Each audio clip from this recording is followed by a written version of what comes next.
Archaeologists have been studying Petra in Jordan for 200 years, and in 2024, they found something they had never seen before. It's a tomb with at least 12 complete human skeletons and artifacts that are over 2,000 years old right in front of the treasury. Bronze, iron, and ceramic items were placed with the deceased, which shows how people honored their loved ones when they passed away. It's a rare chance for scientists to learn more about the Nabateans, an ancient group of Arabian nomads who built Petra.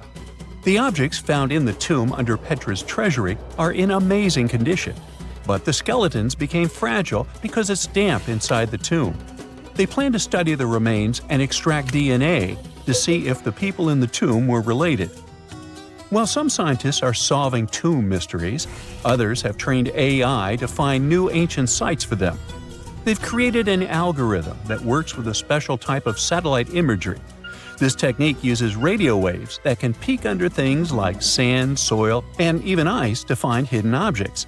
AI will help search a huge desert on the Arabian Peninsula called the Empty Quarter for archaeological treasures. The lead scientists of the experiment trained the algorithm to recognize hidden locations using data from a site they had found before. The new tech can discover buried structures within 20 inches, which is very precise. Another groundbreaking tech, LiDAR, which means light detection and ranging, helped archaeologists reveal new hidden cities all around the world. LiDAR can see big structures beneath layers of vegetation and map even subtle changes in ancient landscapes. They use it to scan large areas from a small plane flying over places that aren't so easy to study from the ground, like dense jungle. In 2024 alone, they found new Maya settlements in southern Mexico, gardens, roads, and rivers in Ecuador's Amazon rainforest, ancient ruins on the Pacific island of Tonga, and the remains of two medieval cities along the Silk Road route in Uzbekistan. Maybe some smart technology can also explain what Marge Simpson is doing on Earth in an ancient Egyptian tomb from 3,000 years ago. The drawing, featuring a woman with yellow-colored skin, a blue crown, and a green outfit, is alarmingly like the famous cartoon character. If you don't see a resemblance here, I hope you'll at least enjoy an amazingly well-preserved necklace with amethyst and agate beads. It's from another recent find from Egypt, an ancient tomb with 11 sealed burials near Luxor. Archaeologists also found two copper mirrors, one with a lotus-shaped handle and the second with a unique design of the deity of the sky, women, fertility, and love in ancient Egypt. The hair of the figurine was originally made from almost 4,000 mud beads. Another awesome find from 2024 is an ancient Greek shrine with intact burials, a sarcophagus, and plenty of gold inside. They think it was built before the year 300 before the Common Era, and the marble lions also found inside were made from the same marble as the Parthenon in Athens. Greece is so full of ancient treasures that the city of Thessaloniki will house around 300,000 of those artifacts in their new subway system.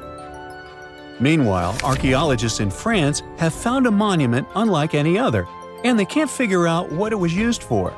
It's direct proof that people used to live here between the Neolithic and the early Iron Age periods. The coolest part is a monument made of 3 unique shapes that fit together like puzzle pieces. Some gravel found in the monument could mean there used to be a wooden fence called a palisade. People who built it probably used it for protection or decoration. The team studied the layers of soil around the monument to learn more about its origins. The only tools found so far were sharp flint stones, not the cartoon characters, which were used during the Neolithic period. The next step will be radiocarbon dating to figure out exactly how old the site is. Now, the oldest saddle ever found so far was found in the grave of a woman near the edge of the Taklamakan Desert in northwest China. This saddle is the oldest ever discovered. It was crafted from pieces of leather that were sewn together and stuffed with straw and animal hair to make it soft. Now, normally, things made from natural materials like this don't last very long because they rot or fall apart. But the Taklamakan Desert is so dry that it helped preserve the artifact. The herdswoman who used the saddle was buried in her full riding attire. so this proves that not only men used saddles and took part in herding and traveling. Now let's shift to Guatemala, where an ornate jade mask made by the ancient Maya people was waiting for centuries to be discovered. Scientists use radiocarbon dating to figure out the age of the mask. They believe the mask may represent a Maya storm deity, a powerful figure in their mythology. These kinds of masks were often made to honor Maya royalty, and they were placed in the tombs of kings and queens when they were buried. The king's tomb was also decorated with carvings made using tools crafted from volcanic obsidian. After 15 years of searching, scientists may have finally figured out where the altar stone of Stonehenge comes from. They compared the tiny minerals inside the altar stone with rocks from many places in Wales and England and ruled out lots of spots. Then they found the perfect match with a place in Scotland, more than 466 miles away from Stonehenge. This area might even be Orkney, a group of islands in the far northeast of Scotland where a lot was going on during the Neolithic period. The big question now is how ancient people moved such a massive stone so far. The altar stone is over 16 feet long and weighs more than 6 tons. The new theory is that they might have used boats to carry it across the coastline and rivers. Once it was close to Stonehenge, they theoretically dragged it across the land using wooden sleds, ropes, and a lot of teamwork. Meanwhile, in the north of France, an ancient home popped to the surface during the construction of a new house. It turned out to be a luxury urban house for the elite from the 2nd century of the Common Era. The inside of the house was destroyed by a fire, but under the destroyed layer, there are beautiful, real-size fresco paintings. Turkish archaeologists unearthed the arm and foot bones of elephants that lived around 9 million years ago. They also found fossils of early horses, giraffes, and even saber-toothed cats. They've already identified 43 distinct types of animals from this site and collected more than 4,000 fossils. One more cool find from Turkey is a 64,000-year-old workshop inside Incasia Cave. It looks like people used it for 24,000 years non-stop. There are some tools inside, like flakes and blades, which were made inside the workshop. In eastern Turkey, a farmer accidentally found a 1,000-square-foot mosaic from the late Roman or early Byzantine period just beneath the dirt. Experts say it's a one-of-a-kind thing from this region, and it's still in one piece after all this time. The pattern shows dozens of trees, plants, and animals that were found in ancient Turkey. There could be more treasures in the area, so they plan to keep digging. Our final stop will be in Sicily, where archaeologists uncovered a huge ancient thermal complex. Inside, they found 2 rooms with floors covered in colorful mosaic designs, along with a large courtyard surrounded by arched wings.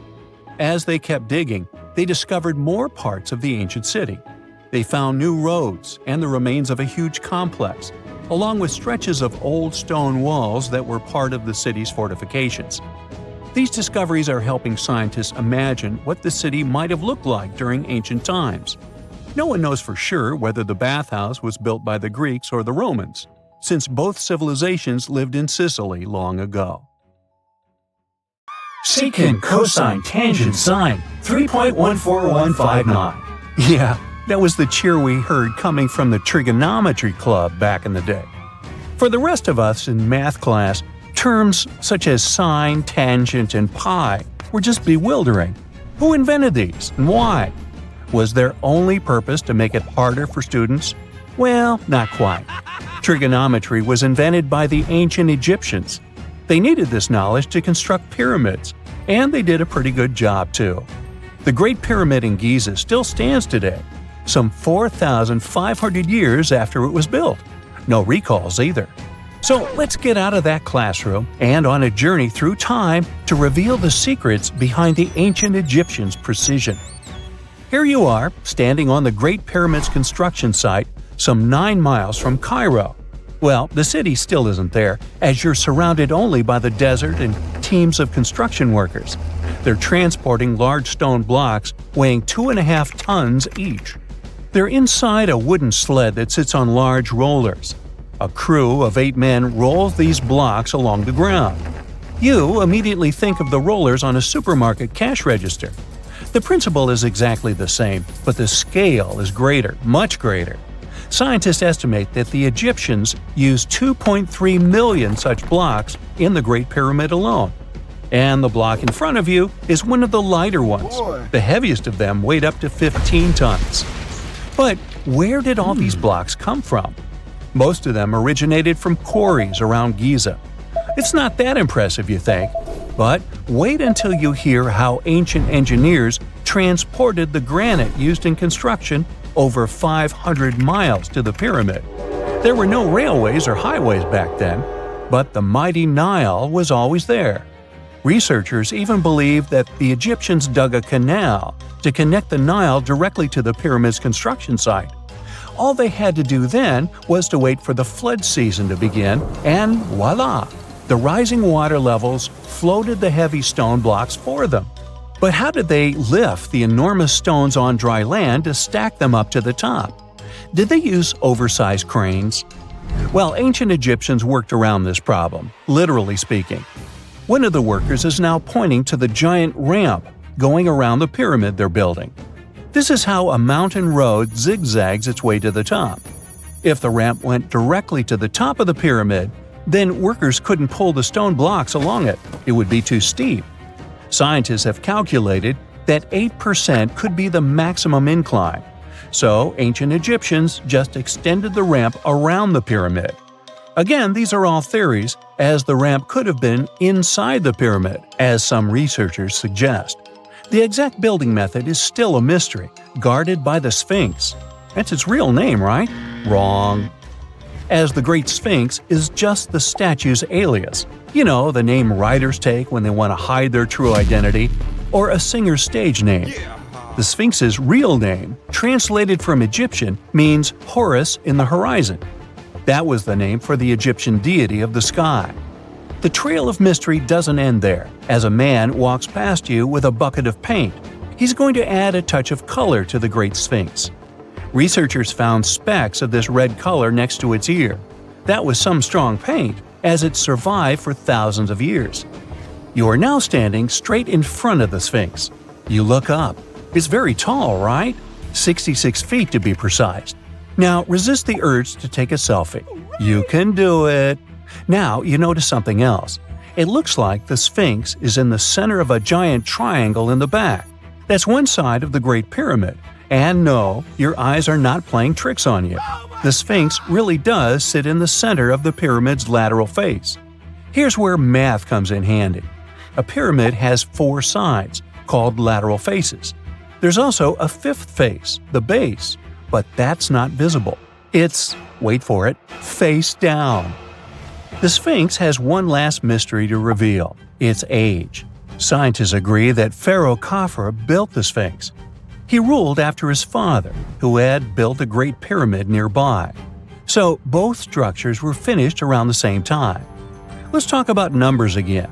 You've heard of Cleopatra, the Egyptian princess described as a woman of great beauty. Hello? She saw the pyramids, but she lived closer to the time of the first iPhone than the time of the people who built the pyramids. Fascinating, right? You can see thousands of people around you. They're working hard to build the pharaoh's tomb. But how many of them are there exactly? One Greek philosopher estimated there were as many as 100,000 workers. Seems like an okay number for such an enormous structure, but it can't be true. Science simply can't back up this number. Egyptologists put the total number of workers at 30,000. And yes, Indiana Jones was one of them, at least on the big screen, but he showed up late. Egyptologists know a lot about the pyramids, but not everything. Not because they don't want to, but because they haven't yet dug up enough evidence. They can only guess how the building process went. First, engineers would arrive to choose the right spot and do the necessary measurements. That's why they needed all that complicated math. Then, it's time for sourcing the material, the large stone blocks I mentioned earlier. When boats deliver them to the site of the future pyramid, workers can finally do their thing. They operated in smaller groups. but there were at least 2,000 of them chiseling and carving away at any given time. Sounds like a typical construction site today? Well, that's because it is, just thousands of years ago. It's amazing what ancient Egyptians were able to achieve with just copper and stone tools. The pyramid is now complete in front of you. But is it the same pyramid we see today? Why is this structure shining bright in the desert sun? Isn't it supposed to be a dusty yellow color? Well, no. Human activity and the elements have completely stripped the outer layer of stones over time. Expert craftspeople polished these blocks using nothing but stone and sand. The end result was a smooth and shiny rock. On the day it was completed, the Great Pyramid of Giza was a perfect triangle of light. Its polished sides acted like giant mirrors, reflecting the powerful Egyptian sun. This is the point where you should put your glasses on, and that shiny thing you see at the pyramid's very top is actually gold. The capstone at the top of the pyramid is called a pyramidion. It was covered in sheets of gold. As you can guess, these were the first stones to disappear. Let's make another stop before we get you back to your classroom. We travel to the British Isles, and no, Stonehenge isn't our destination. It is Newgrange in County Meath. Scientists estimate that the ancient peoples of Ireland built this stone monument around the year 3200 BCE. This makes it older than both Stonehenge and the Great Pyramid in Giza. The function of the circular mound in Newgrange is the same as the one of the Great Pyramid and equally mysterious. The estimated amount of loose stone present in the valley is over 220,000 tons. And it's not just randomly thrown on a pile. The order in which the stones are set makes the structure water-resistant. That would explain how Newgrange had survived for so long. Kinda makes you want to splash out the cash for that waterproof phone case, huh? Well, you're back in your school desk, but today's math lecture is the last thing on your mind. You're thinking about how great the Egyptian pyramids are, and if we have something similar today. It turns out modern engineers are just as impressed with the Great Pyramid as you are. There's a glass pyramid sitting in the main courtyard of the famous Louvre Museum in Paris. The panorama of San Francisco wouldn't be complete without the 48-story Transamerica Pyramid. But Las Vegas went the furthest. There we find the Luxor Hotel. It's so big that it's the third largest pyramid on the planet. And guess what's in front of it? Yup, a replica of the Sphinx. It's 110 feet tall, 2 stories higher than the one in Giza. Yeah, everything's bigger in Vegas. One of the most unexplored and mysterious places on Earth is located in plain sight. It's one of the most majestic monuments of humankind. The wonder of the ancient world hides a secret that scientists and archaeologists still can't solve. This is the Great Sphinx of Giza in Egypt. The huge sculpture of a lion with a human head was carved out of rock about 4,500 years ago. Scientists still don't know the exact date of its creation and are also unaware of who built it and what for. There are many assumptions and theories, but none of them has been confirmed. Most people have seen this majestic sculpture either in photographs or in reality, but almost no one knows what's hidden underneath it. The statue of the Sphinx was carved from a single piece of limestone. It was painted. The remains of color pigment on the surface prove this. In the distant past, the Sphinx looked much brighter and more colorful than what we see now. But even after thousands of years, its greatness hasn't diminished. And by the way, Sphinx is not the real name. It was invented by the Greeks about 100 years or more after its creation. Initially, the Egyptians called the statue Hor-em-Akhet. There are many legends and theories saying the Sphinx is there for a reason. It's like a watchdog that guards the tomb of the pharaoh and the secrets of ancient Egypt. These legends become more plausible when archaeologists discovered hidden entrances at the feet of the Sphinx. They believe that these secret passages are the beginning of the tunnels leading to the halls with treasures. You can find a lot of stories on the internet that claim the Sphinx hides the Hall of Records, a repository filled with ancient and secret knowledge. One of the main artifacts of this repository is supposed to be the records of the ancient mythical state of Atlantis. According to legends, the entire library from this city was moved under the Sphinx. The entrance to this library must be located next to the Sphinx's right paw. Many archaeologists tried to find this entrance, but came away empty-handed. Also, there are many images with detailed diagrams of the underground city that consists of a network of tunnels and chambers under the Sphinx. Someone says there are structures as tall as 12-story buildings hiding underground, but there's no evidence of this. Archaeologists, even after millennia, continue to explore the mysterious sculpture. At the same time, many Egyptians don't want to learn more about the Sphinx. They're terrified of awakening something supernatural. In 1998, scientists discovered tunnels leading to empty caves under the Sphinx. They found evidence of earlier excavations there. It's quite possible that someone managed to find the treasures and take them away.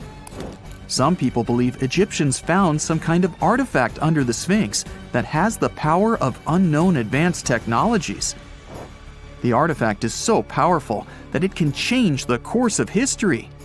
Of course, most theories are just fairy tales of conspiracy fans, but it's a confirmed fact that the Sphinx hides a system of caves and rooms.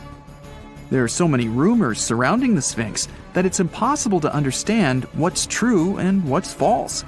In any case, it's difficult and dangerous to study the sculpture because active excavations can destroy it. And then the entrance to the underground rooms can get blocked by rocks and lost forever.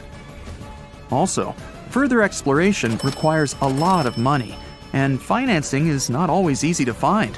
But the main reason? It's too risky. There's no guarantee that people will be able to get out of the underground labyrinths. For these reasons, scientists and archaeologists have been exploring this majestic structure for so long. Another famous architectural monument with a secret is Mount Rushmore in South Dakota. Everyone admires the images of the U.S. presidents' faces carved into the rock, but few people know that there's a secret room hidden behind the head of Abraham Lincoln.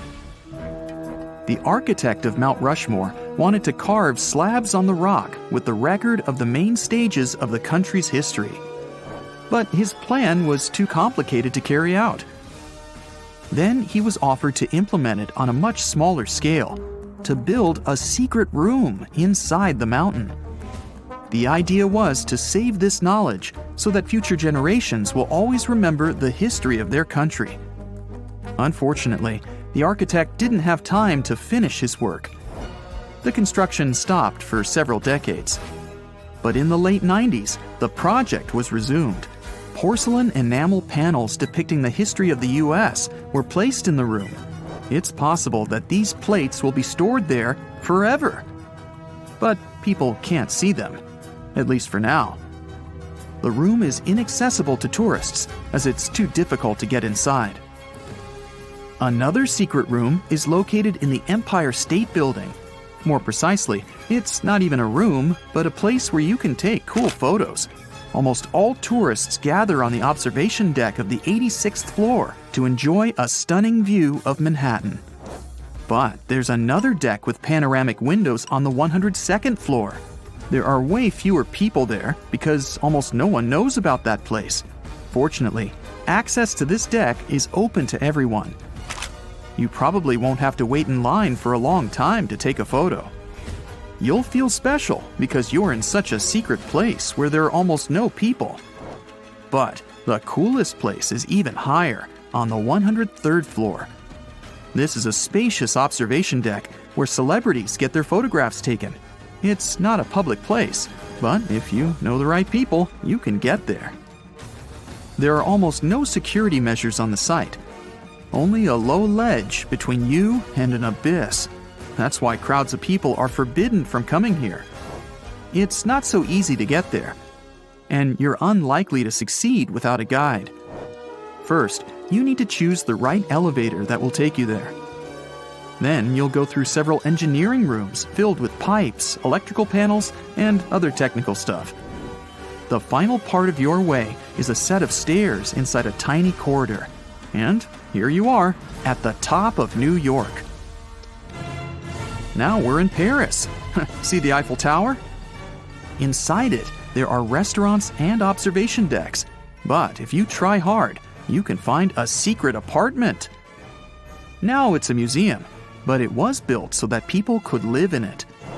The architect of the tower, Gustav Eiffel, created this apartment in 1889 for himself. It's almost at the very top of the Eiffel Tower. Imagine what a beautiful view he observed every day. He was the first and only tenant. No one else could gain access to this place. When the architect passed away, the apartment remained empty for a long time. Only recently, they restored it and turned it into a museum. Inside, the epoch of the last century is recreated. They even put wax figures of Gustav Eiffel, his daughter, and the American inventor Thomas Edison inside the room. This place is filled with an endless stream of passengers, office workers running late, visitors from other cities, noise, and train whistles. At Grand Central Station in New York, among all these sounds, you can hear the sound of a ball hitting a racket, if you're in the right place. A real tennis court is hidden inside New York Central Station. It belongs to a tennis club that arranges corporate games for employees of many companies. The club was opened in the 60s. Now we're moving to London, Charing Cross Road. It isn't easy to find one secret place here. To do this, you need to look carefully at your feet. Do you see these sewer grates in the asphalt? Inside them, you can notice two signs with the name Little Compton Street. Yeah, there's another street right below you. It disappeared from all maps at the end of the 19th century. Charing Cross Road was built over it. The identification signs that you see are part of old engineering tunnels. There's another interesting place in London. It's located in the southeast corner of Trafalgar Square. At first glance, it looks like a thick lamppost, but there are too many tourists walking around. You come closer and realize that one person can easily fit inside the post. The lamppost belongs not to an electrician, but to a police officer. Yeah, this is the smallest police station in the world. It was built in the 1930s and used as a watch post. Officers had to sit there one by one and watch Trafalgar Square. That always attracted a lot of pickpockets and all kinds of other criminals. X-rays are a type of invisible radiation that can pass through our bodies and objects. They're very important in the field of medicine because they allow doctors to see inside our bodies without having to perform surgery. Now, let's dive into how X-rays work. They're a kind of electromagnetic radiation, just like light or radio waves. However, they have much higher energy than light, which makes them able to go through objects that light cannot. Imagine you have a powerful flashlight. If you try to shine it through a wall, the light won't go through because the wall is too thick. But these rays have enough energy to go through walls and even our bodies. The discovery of X-rays happened by accident in the late 19th century. A scientist was experimenting with cathode rays, which are a type of radiation. He was working in his lab and noticed that a nearby fluorescent screen started to glow, even though it was not directly exposed to the cathode rays. He realized that something invisible was causing the fluorescence, and he named it X-ray, because X is the mathematical symbol for something unknown. He continued experimenting with such rays and discovered that they could pass through many objects, like flesh and bones, but not through denser materials like metal. He also found that X-rays could create images on photographic plates, just like a camera takes pictures. The way this works is quite fascinating. Imagine you're standing in front of a bright light and you hold your hand in front of your face. Your hand blocks the light and you can't see through it. But if you place a sheet of tissue paper in front of your hand, some light will pass through, and you'll be able to see the outline of your hand. X-rays work in a similar way.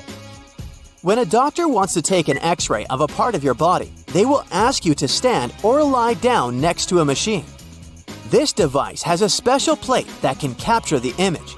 Let's say the doctor wants to further examine your arm. They will place the X-ray plate on one side of your arm and the machine on the other side.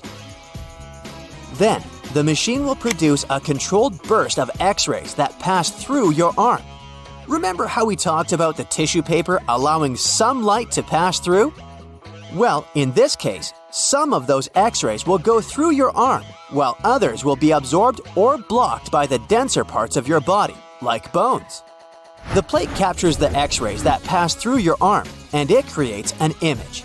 This image shows the bones and other structures inside your body, allowing the doctor to see if there are any problems or injuries. Now, you might be wondering why X-rays can pass through some things but not others. It has to do with the density and composition of the objects.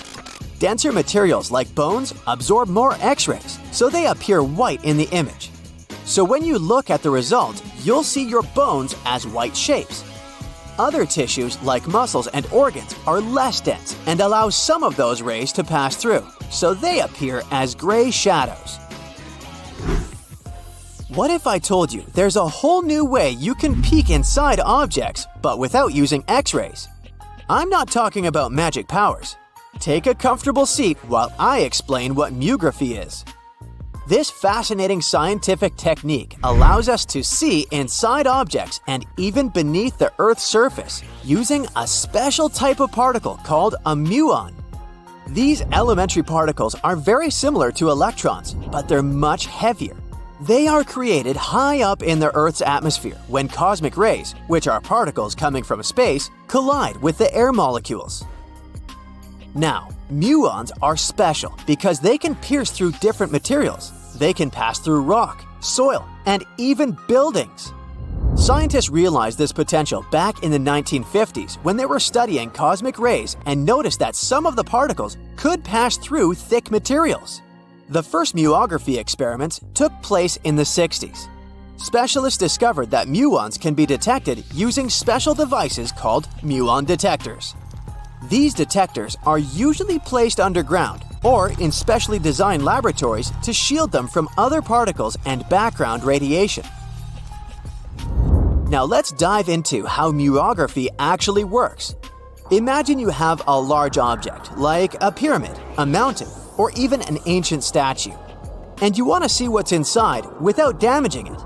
First, detectors are positioned around the object or in the area you want to examine. These detectors are sensitive to muons and can track their paths. When such a particle passes through a detector, it leaves a trace, like footprints in the sand. By collecting data from multiple detectors, scientists can reconstruct the paths. Here's where things get really cool. The Earth's atmosphere acts like a natural filter for muons. It turns out that the more massive an object is, the more particles it will block. So, if you have a large, dense object like a mountain, fewer muons will pass through it compared to a smaller, less dense object, like an empty box.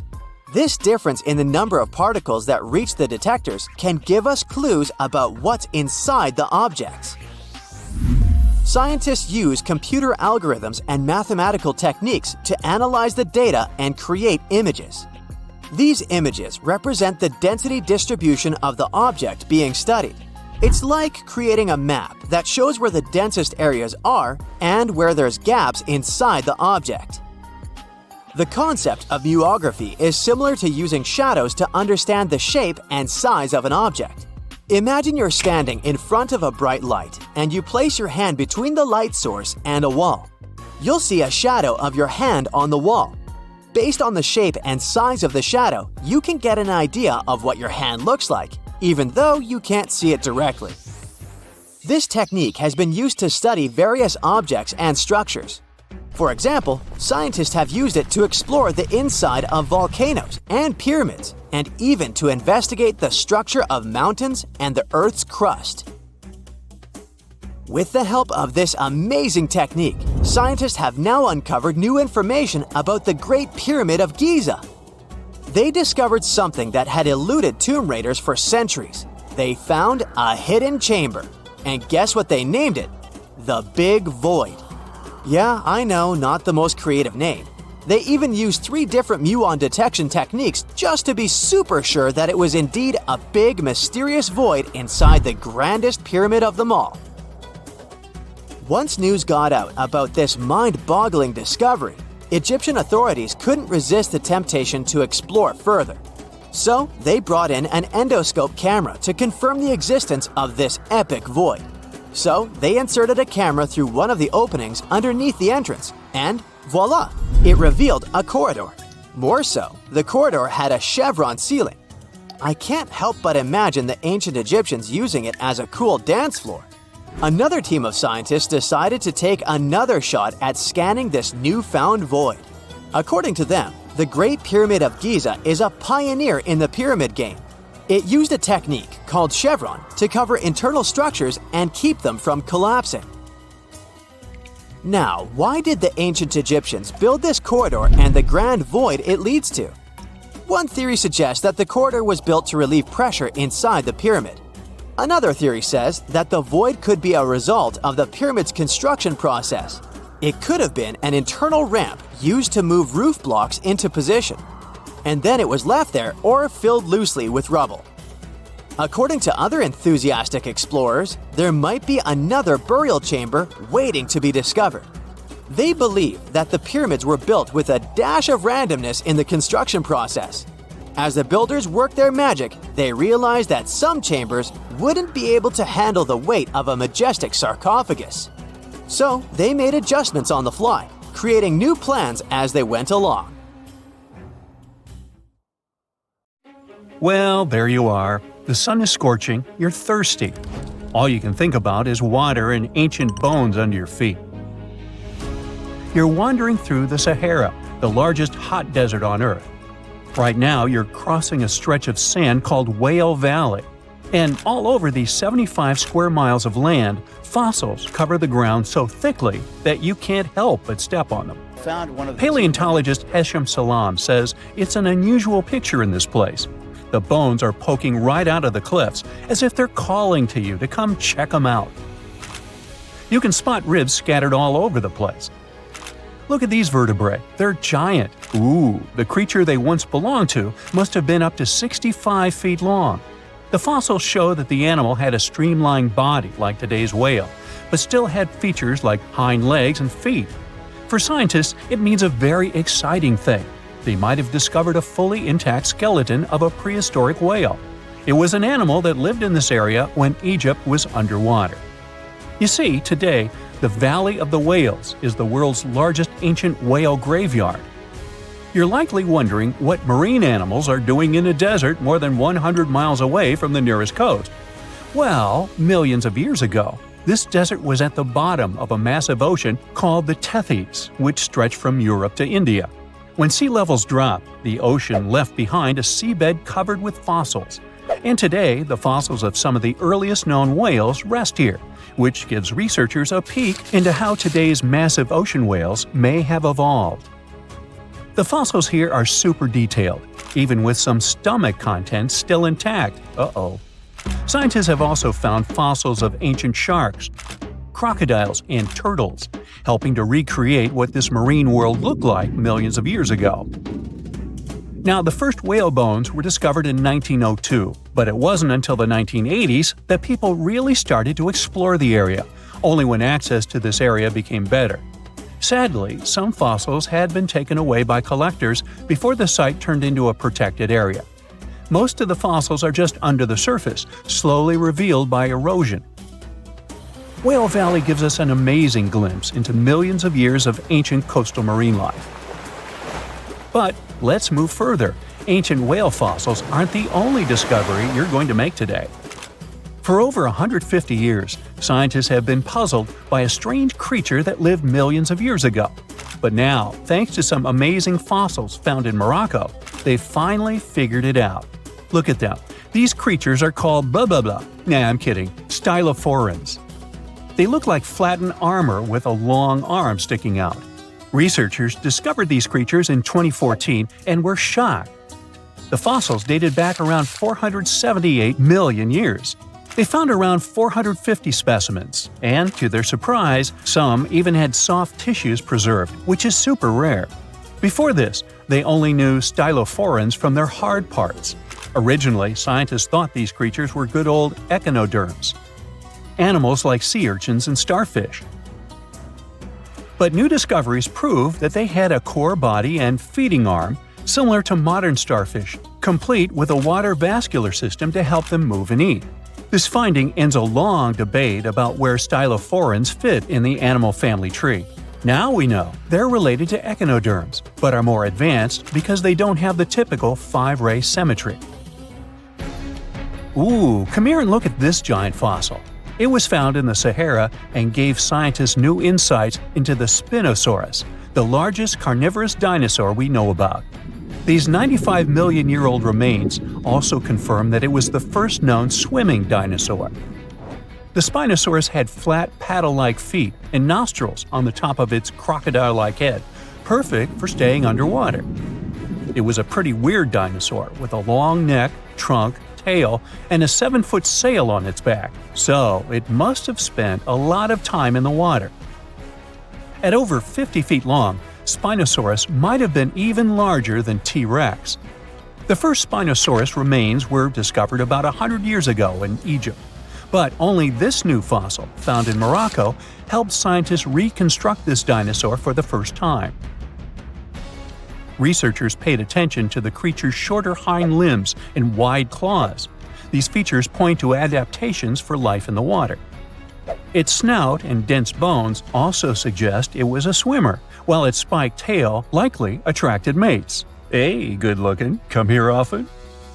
And here's another astonishing find made in Tunisia, the remains of Machimosaurus rex. Now, so far it's believed to be the biggest crocodile ever. This ancient croc was about 32 feet long and weighed around 66,000 pounds. It was a top predator around 130 million years ago, and its skull was over 5 feet long. Now, this discovery is a big deal because it shows that these crocs stuck around longer than we thought. Before this, scientists believed that they disappeared during a minor extinction event between the Jurassic and Cretaceous periods. Now, let's go back to the fact that the Sahara was once underwater, and some of the largest sea creatures ever lived there. A study published in the Bulletin of the American Museum of Natural History speaks about an ancient body of water called the Trans-Saharan Seaway. It existed between 150 million years ago, covering parts of Western Africa. Scientists spent 2 decades trying to recreate this prehistoric underwater world. They found it was warm and shallow, home to some pretty terrifying creatures, including 5-foot-long catfish and 40-foot-long sea snakes. Yikes! The seaway was cut off from larger oceans for long stretches, which may have helped these predators grow larger because resources were always available. It's a classic case of evolution at work, leading to what scientists call gigantism in isolated environments. But all that water didn't just disappear with no trace. Under the sands of the Sahara, scientists have discovered a massive ancient lake, which they're calling a megalake. Makes sense? This lake formed around 250,000 years ago when the Nile River flooded the eastern Sahara. At its biggest, this lake covered over 42,000 square miles. It's about half as big as Kansas. They also found evidence of a smaller lake, 93 miles west of the Nile, at a slightly lower level and covering 18,600 square miles. All of this adds to growing evidence that once, North Africa had many lakes that might have created migration routes, helping early humans move across the continent. Now, in the Sahara, you can find not only fossils of bizarre animals. In May 2020, some weird rocks with greenish crystals were discovered in a sandy region in southern Algeria's Sahara Desert. When scientists checked them out, they found out these rocks weren't from Earth. They were actually pieces of a meteorite called Erg-Chak 002. This meteorite is super old, like the oldest volcanic rock ever found. It melted ages ago in the fiery heart of an ancient protoplanet that no longer exists. Researchers had recently published a study in Nature Communications, revealing that they have analyzed lead and uranium isotopes in Erdcheck 002 and found out it's more than 4.5 billion years old. Another cool discovery made in the Sahara is quite unexpected. A few years ago, scientists found what they think are the world's oldest colors, and they're bright pink. These pigments were uncovered from rocks that are around 1.1 billion years old in the Sahara Desert. The colors came from microscopic organisms, as animals didn't exist back then. The discovery was made by a PhD student who crushed the ancient rocks and analyzed the pigments. These pink pigments are actually ancient chlorophyll from photosynthetic organisms that lived in an ocean that's long gone. Researchers are now sure that this finding could help explain why larger, complex creatures showed up much later in Earth's history. Before these colors were discovered, scientists didn't know what was missing in the food chain that delayed the evolution of larger animals. Now they understand that tiny cyanobacteria were at the bottom of that chain. Apparently, this discovery is not just about finding some old pink stuff. Scientists believe it's a breakthrough in understanding the history of life on Earth.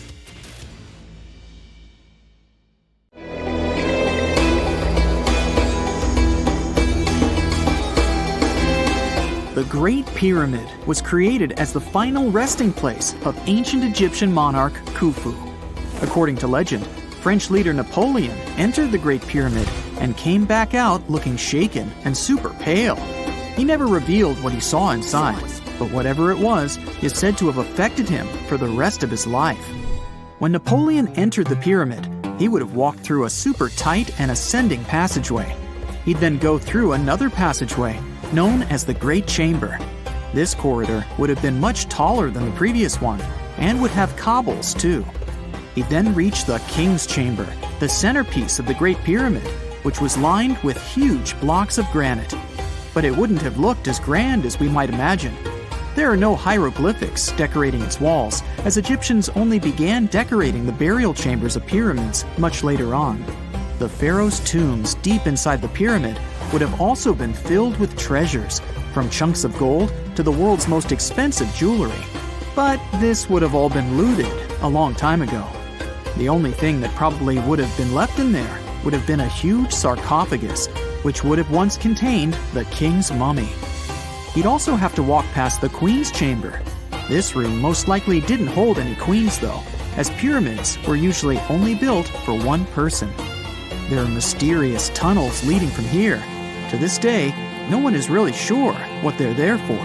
And that's not the only mysterious and creepy thing Napoleon may have encountered, as stories of pharaohs leaving ancient curses on pyramids go way back. Many pyramids had warnings written on the outside, telling of horrifying things that would happen to those who entered and disturbed the peace.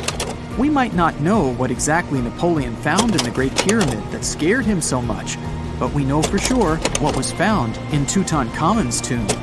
Tutankhamun was an ancient Egyptian pharaoh who was only 8 or 9 years old when he took to the throne. He became a cultural phenomenon when his tomb was discovered almost completely intact in 1922. His pyramid sits in the Valley of Kings in Thebes, modern Luxor, which is in Egypt. Unlike the Great Pyramid, Tutankhamun's tomb was covered in beautiful wall decorations. The walls told the story of how he would travel to the afterlife through the underworld. Egyptians believed all people would have to take this journey, so they would fill their tombs with objects and paintings to help them get there. There'd also be spells painted on the walls. They believed this would help people pass over to the next realm. The journey would be pretty long, and for that reason, the ancient Egyptians would also fill the pyramids with food. Tutankhamun's pyramid was filled with 8 fruit baskets. They even found something called gingerbread fruit in there. The rooms were jam-packed with furniture, statues, clothes, and staffs, amongst a whole bunch of other things. You'd likely find a lot of clothes and expensive jewelry in the pyramids as well. The ancient Egyptians wanted their ancestors to travel in style to the afterlife. They put Tutankhamun in his final resting place with over 50 pieces of clothing, all of the highest quality. There were tunics, scarves, gloves, and headdresses, and a ton of jewelry. Bracelets, pendants, necklaces, rings, and scarabs for protection were all found inside. Each of them was made of gold or precious stones. There were also fans made of ostrich feathers to keep the old pharaoh cool in the hot Egyptian sun.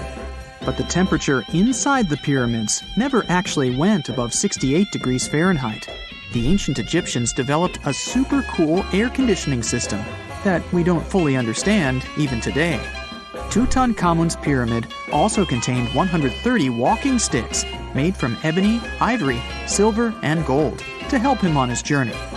There were 3 chariots hidden away in case he got tired of all the walking. They also put 11 boat paddles inside, but there was no sign of any boat. The pyramids would be littered with the pharaoh's favorite scents and perfumes. During the excavation of Tutankhamun's pyramid, it quickly became clear that it had been robbed during ancient times. There was damage to doors and traces of oils left in empty jars. It looks like someone raided the pyramid for gold and the scents, perfumes, and oils that had been left for King Tut. There was still a bit of perfume, which was made from coconut oil and frankincense, left in one bottle. It seems like Pharaoh Tutankhamun loved board games. There was an ivory traveling set of senet in his pyramid. Although we don't know for sure exactly how to play it, we have figured out it was sort of an ancient Egyptian version of backgammon. It looks like it was a 2-player game where the goal was to knock your opponent off the board. Not really sure who Tutankhamun's mummy was supposed to play with, though. The ancient Egyptians had some rituals that may seem pretty strange to us. For example, they used to shave their eyebrows off if they ever lost a cat. So it's not too surprising they put some really weird things inside pyramids. Archaeologists discovered a collection of mummified cats and scarab beetles in pyramids that date back more than 4,000 years. They were found in the pyramids of Saqqara, which is south of Cairo. They also found a bunch of makeup kits and mirrors inside. Makeup was worn proudly by both men and women in ancient Egyptian times. Eyeliner was the most popular cosmetic. The Rosetta Stone was one of the best discoveries ever made in pyramids. It was found by our man Napoleon Bonaparte and his team. It's a black granite rock that dates back to 196 BCE. It's transcribed in Greek, Demotic, and hieroglyphic. When it was translated in 1822, we got the key to understanding ancient Egyptian hieroglyphics for the very first time. The discovery of Queen Hatshepsut's mummy in 1903 changed our understanding of the Egyptians forever. After she had passed away, her successor, Thutmose III, removed most of the evidence of her reign, so we basically knew nothing about Egypt's first great female leader. She's now gone on to become one of the few and most famous female pharaohs of Egypt. Pharaoh Khufu even had a fully fledged boat in his pyramid. Archaeologists uncovered more than 1,200 pieces of a giant boat near the Great Pyramid at Giza. They reassembled the boat, and it's a whopping 144 feet long. It's most likely a solar boat, which was designed to carry the resurrected king with the deity Ra. Fun fact, the Pyramid of Giza is the last remaining of the 7 wonders of the ancient world. The other 6 are the Hanging Gardens, the Colossus, the Temple of Artemis, the Mausoleum, the Lighthouse, and the Statue of Zeus. This pyramid was also the world's tallest man-made structure for 3,800 years, and it's the biggest pyramid in Egypt. It took a staggering 2.3 million blocks of limestone, and some weighed as much as 80 tons. It took an incredible 100,000 laborers and a whopping 23 years to build. Its original height was a mega 480 feet. In 2017, archaeologists discovered something weird about Egypt's Great Pyramid. There's a hidden void that's at least 100 feet long, and no one really knows why it's there or what's actually inside it. The weird void is the first inner structure discovered within the 4,500-year-old pyramid since the 1800s. Scientists used cosmic rays to detect the massive hole, but are still no closer today to finding out what's inside. The ancient Egyptians took a lot of care building the pyramids, and everything was strategically placed and structurally sound, so it's super unlikely that this hole is due to blocks falling over time. Loads of pyramids also contain small model figurines called ushabti. These represented attendants. They believed they would come to life to serve the pharaohs in the afterlife. But it's amazing that all this stuff actually fit inside. There isn't actually a huge amount of space inside the structures. It's mostly just rock. So how come the world is still talking about a statue that only existed for a mere 54 years over 2,000 years ago? What made this impressive ancient construction so remarkable that we're still discussing it? I'm talking about the Colossus of Rhodes, of course. It's considered to be one of the 7 wonders of the ancient world, along with the Great Pyramid of Giza or the Gardens of Babylon. There are a lot of mysteries surrounding this ancient statue, but let's look at some of the facts first, shall we? What we do know is that the local Rhodians decided to start a massive project once a Macedonian siege over their island was over. In other words, it was their way of honoring the higher powers for their victory. Using a lot of material left behind by the Macedonians, they started the construction of the Colossus, which is estimated to have taken about 12 years. Most contemporary descriptions of the sculpture agree that it stood about 105 feet tall. Now, just to compare, that's about the size of the Statue of Liberty today, which is 151 feet tall. It may not seem like a lot. I mean, Lady Liberty is currently ranked as the 52nd tallest statue in the world. The champion here would be the Statue of Unity in India, standing proud at an astonishing 597 feet. But for ancient times, that was quite an accomplishment. But is the similar height the only connection between the Colossus of Rhodes and the Statue of Liberty? Not really. We do know that they both also refer to Lady Liberty as the modern Colossus, since both statues were constructed as a symbol of liberation. There's even a plaque placed inside the pedestal of the New York statue, inscribed with the first verse of the sonnet, "The New Colossus," not like the brazen giant of Greek fame. To build this massive Colossus statue, they sure needed a lot of bronze. Some ancient records even recount that the construction required 27,000 to 29,000 pounds of bronze. Even for modern times, this is a lot, but back then, they even called it an operation that involved the bronze industry of the entire world. The man tasked with bringing the statue to life was Chares of Lindos, a local Greek sculptor. The whole construction took place from 294 to 282 BCE, but unfortunately, Chares never got to see the end result. We don't know for sure why that happened, but some records claim constructing the Colossus of Rhodes may have led him to complete bankruptcy, since he failed to accurately estimate the cost for the massive statue. Anyway, we still don't know for sure how it was possible to build a statue this big back in those days. They had none of the equipment we have today, like excavators or elevators. Some old records said that they had to invent a completely new, custom method to build it. It all happened on the location, put together piece by piece. They supposedly split the statue into many different sections, and the first one to be constructed was the feet. Once each section was done, huge mounds of earth were placed around it, so they could continue working on the next section above. However, these records were made more than 100 years after the Colossus was finished, so there's little we can say about the accuracy of this information. In all those 12 years, the local Greeks worked around the clock to build the Colossus of Rhodes. They started with a white marble base that they placed at the statue's feet. They then continued with some sort of an iron skeleton, to which they attached the bronze plates. Why did they choose bronze, though? Well, that was more for practical reasons, since bronze is stronger than iron and it can also sustain extreme weather conditions. More so, if you think about it, the statue was located pretty close to the sea, so the air surrounding it would have been pretty salty. That's why they needed to make it out of quite sturdy material. And what about the location? Well, that's something that has been up for debate for a long time.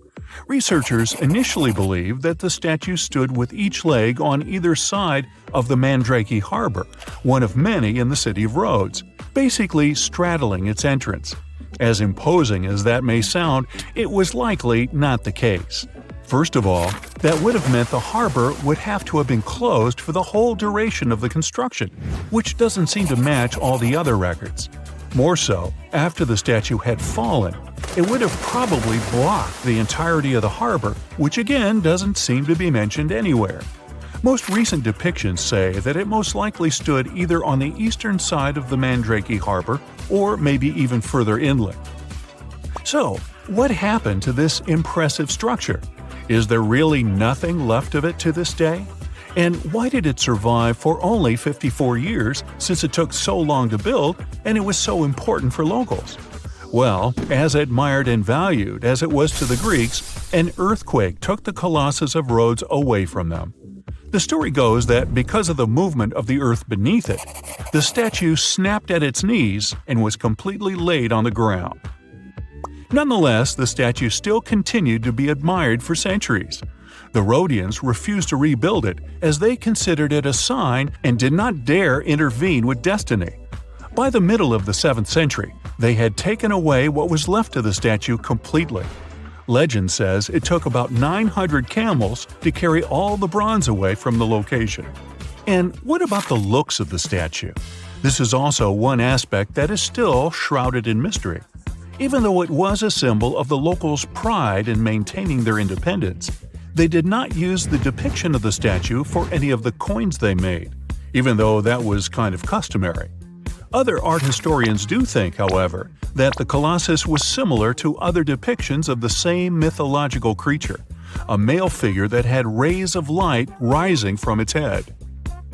The position of its hands is also still up for debate. Some say it might have even been holding a torch. We don't know if his hands were pointed straight down or whether the right arm was raised, like in similar representations in Greek mythology.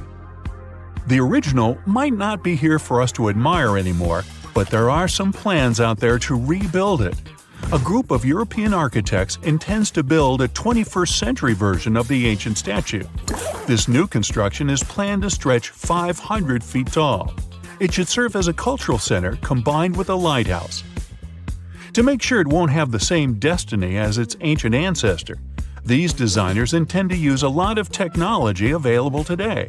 Firstly, they plan to cover the whole exterior of the modern Colossus with solar panels so that the enormous building has enough electricity. They also intend to use modern resources to make sure earthquakes and wind forces won't affect the massive structure yet again. To do that, they plan to build the statue as a tripod structure, made from its 2 legs and a third pillar of support, constructed from the sash draped over the statue's arm and touching the ground. They also plan to place heavy steel support around the base for counterbalance. They even thought of a suspension system that would permit the statue to rock back and forth, making it a bit more flexible and able to resist all the various weather conditions. The manufacturer's suggested retail price on this project is quite high though, estimated at around $283 million. Supporters of the modern Colossus are optimistic as they are certain they can raise that impressive amount of cash through crowdfunding and private investments. Ever since Plato wrote about the allegory of Atlantis, humanity has been fascinated with the possibility of the discovery of a thriving underwater civilization. Fancy joining me on a trip to a few historic underwater sites? Let's see what we can find out about ancient civilizations. The first one on our list is what is being called the underwater Stonehenge. Scientists have recently discovered a mysterious pile of cairns that stretch for miles under the shimmering waters of Lake Constance at the borders of Switzerland, Germany, and Austria. Archaeologists began to explore the site back in 2015, and they haven't been able to understand yet what it was actually used for. What they do know is that there is a 12-mile line of 170 human-made stone cairns under Lake Constance. Scientists say this was most likely the result of a combined work of several villages. The cairn site was probably used for some collective purpose. The formations are huge. Some of them are several dozen feet wide. The most amazing discovery so far is that the site dates back to around 5,500 years ago. Now, what were we humans doing back then? We were living in the prime years of the so-called Stone Age. We were beginning to make artifacts from stone and use them to hunt and eat. Can you imagine what a knife and fork might have looked like back in those days? It's no coincidence that scientists call this site the underwater Stonehenge, though. Both sites are believed to have been built around the same period of time. You see, Stonehenge dates back to around 3100 BCE. Both sites carry the distinct characteristic of stone monuments built in a circle. Not to mention the fact that scientists also haven't figured out why on earth our early ancestors would feel the need to build a monument such as Stonehenge. Well, the mystery of Lake Constance hasn't been solved yet. Who were the Neolithic people from this area? And for what purpose did they go through such an amount of work and effort to build this huge stone site? Next, we're taking you on a tour of the Ryukyu Islands just off the coast of Japan. You're diving deep down to an archaeological site. But I should warn you, the waters of the Pacific Ocean are far from smooth. It doesn't take long before you see a huge structure, thanks to the sunlight shining down on the seabed. At first, it looks like Machu Picchu's ruins located across the globe in Peru. As you approach the site, you slowly figure out its forms.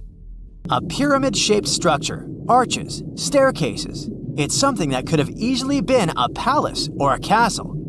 Could this be a sign of human activity? What you've just seen is known today as the Yonaguni Monument. It also goes by the name of Japan's Atlantis. The entire monument is about the size of 5 soccer fields and the height of a 5-story building. Its most surprising feature is its expanse of terraces. Explorers and scientists believe that Yonaguni might be 10,000 years old. But whether it's a human-made structure or a natural formation is still under debate. For Japan's top marine geologist, Professor Masaki Kimura, Yonaguni is the heritage of a lost civilization. Kimura has dived to the bottom of the ocean to explore the ruins over 100 times over the past 10 years. According to him, there are clear signs of human activity down there. On the monument's surface, there is a triangle-shaped concave that is a historical symbol of water fountains in the region. There's also a giant turtle carved on the eastern side of the structure. And, according to Kimura, turtles have an important cultural meaning. Several pieces of stone tools have been recovered from the site. Their estimated age is around 10,000 years. However, not all scientists support this theory. For many, Yonaguni is the result of thousands of years of erosion. The fact that the monument is composed of one massive rock leads them to believe it's not human-made. The defined edges and flat surfaces resemble a natural formation in Northern Ireland, known as the Giant's Causeway. The basalt columns look like the ruins of a palace, but they're actually the result of volcanic activity in the region. Now, you're flying to the coast of Greece, 4 hours away from Athens. More specifically, you're in the Peloponnese Peninsula. You dust off an old snorkel and head for a free dive on a bright sunny day. Sometime into the dive, you start noticing patterns on a seabed. 13 feet below the surface, outlines of familiar objects start to appear, one by one. As you continue swimming, what looks like the outline of an entire city emerges in front of your eyes. Are you wondering how water could have taken the whole city? Rocks are perfectly aligned into what appears to be the foundation of a building. This is Pavlopetri, an ancient city you've probably heard about for the first time. It was discovered by Nicholas Fleming, a British oceanographer, when he was on vacation in Greece. He had heard rumors about Pavlopetri's existence and indeed found several artifacts on the seafloor. He went back to the area a year later with the team. They found a site filled with pots, storage vessels, and tools. A kernstone, for instance, is a tool used for grinding grains and turning them into flour. Multiple amphoras indicate that this settlement dates back to the Bronze Age, 5,500 years ago, when people started living in towns. The settlement is believed to have existed for over 2,400 years. Today, Pavlopetri is considered the oldest submerged town ever discovered, and what's impressive is that it wasn't a simple village. It was a vibrant port city with stone buildings, a marketplace, streets, and even squares. The next stop on our voyage is one of today's most famous underwater cities that has been turned into an archaeological park. The city of Port Royal in Jamaica exists only below the surface, but in 1692 it was one of the wealthiest cities in the Western Hemisphere. Port Royal was the center of the British Empire at the time and an important trade city that attracted people from all over the region. It was also home to real-life pirates of the Caribbean. On the morning of June 7, 1692, the people of Port Royal met a different fate than they had probably expected. The city woke up shaking. People were thrown out of their beds by the power of a massive earthquake, ranking 7.5 on a Richter scale. One survivor said he had seen Earth opening up and swallowing the whole town. What he said could be true, as the city was mainly built on sand. The ground swallowed buildings, roads, you name it. Geysers erupted, and finally, waves as big as 10-story buildings hit the city. About 33 acres of the city disappeared under the water. Amazingly, most of its 17th century remains are still in good condition under 40 feet of water. Archaeologists have found taverns, storage rooms, kitchens, and recreational buildings used for diverse purposes. You can also see a grand lion statue, a submerged bridge, and many picturesque arches. Of course, I saved the best for last: India. Just off its coast lies another sunken marvel. A site known as the Lost City of Cambay is located in the Gulf with a similar name. It remained undiscovered until 2001, when the National Institute of Ocean Technology made a routine water assessment. With the help of sonar technology, which sends a wave sound to the bottom of the sea, they found something far beneath the surface. Images showed well-defined geometric shapes spread along a 5-mile stretch. The remains date to more than 9,500 years ago, meaning this civilization was lost at around the end of the Ice Age. Debris recovered from the site included construction material, pottery, beads, sculptures, and even bones. Scientists argue whether these artifacts are indeed from the site, but if they truly are, then the lost city of Cambay might be the oldest civilization in the world. You know, scientists make discoveries that change the world, but even they can face mysteries. Here are 10 things that have baffled scientists. Imagine that you constantly hear a low-frequency hum, and no one can trace its source. Roughly 4% of the world's population hears the hum. It's a geography-free sound. I mean, people all around the world hear it, so the name varies from Tao's hum to Auckland hum, depending on the region where it gets generated. The sound is just on the threshold of human hearing. People hear it less when they're outside, and it gets louder indoors, especially at night. What's even scarier is that you cannot unhear it once you've heard it. Some folks say it started in London around the time of Charles Dickens, who wrote A Christmas Carol, and the low-frequency sound actually comes from the humbug. Or not. Actually, the earliest cases were recorded in Bristol, UK, dating back to the mid-1970s. Scientists have various theories about where the hum comes from and why only some people can hear it, yet they don't have a clear answer. It could occur when ocean waves move along the ocean floor. They shake the Earth when they collide with continental shelves. Or this might be happening because of volcanic eruptions and earthquakes. Oh, and how about ultra-low frequency radio signals used to communicate with submarines or even 5G? Upsweep is another type of unidentified sound. It was discovered in 1991 in the Pacific Ocean. The sound is high enough to be recorded throughout the ocean. Scientists theorize that the sound could be related to underwater volcanic activity. Interestingly, the volume of the sound has been diminishing compared to its volume when it was first discovered, yet it still can be detected. Plus, it's seasonal. It reaches its highest volume in spring and fall. Is it related to seasonal changes? No one really knows for sure.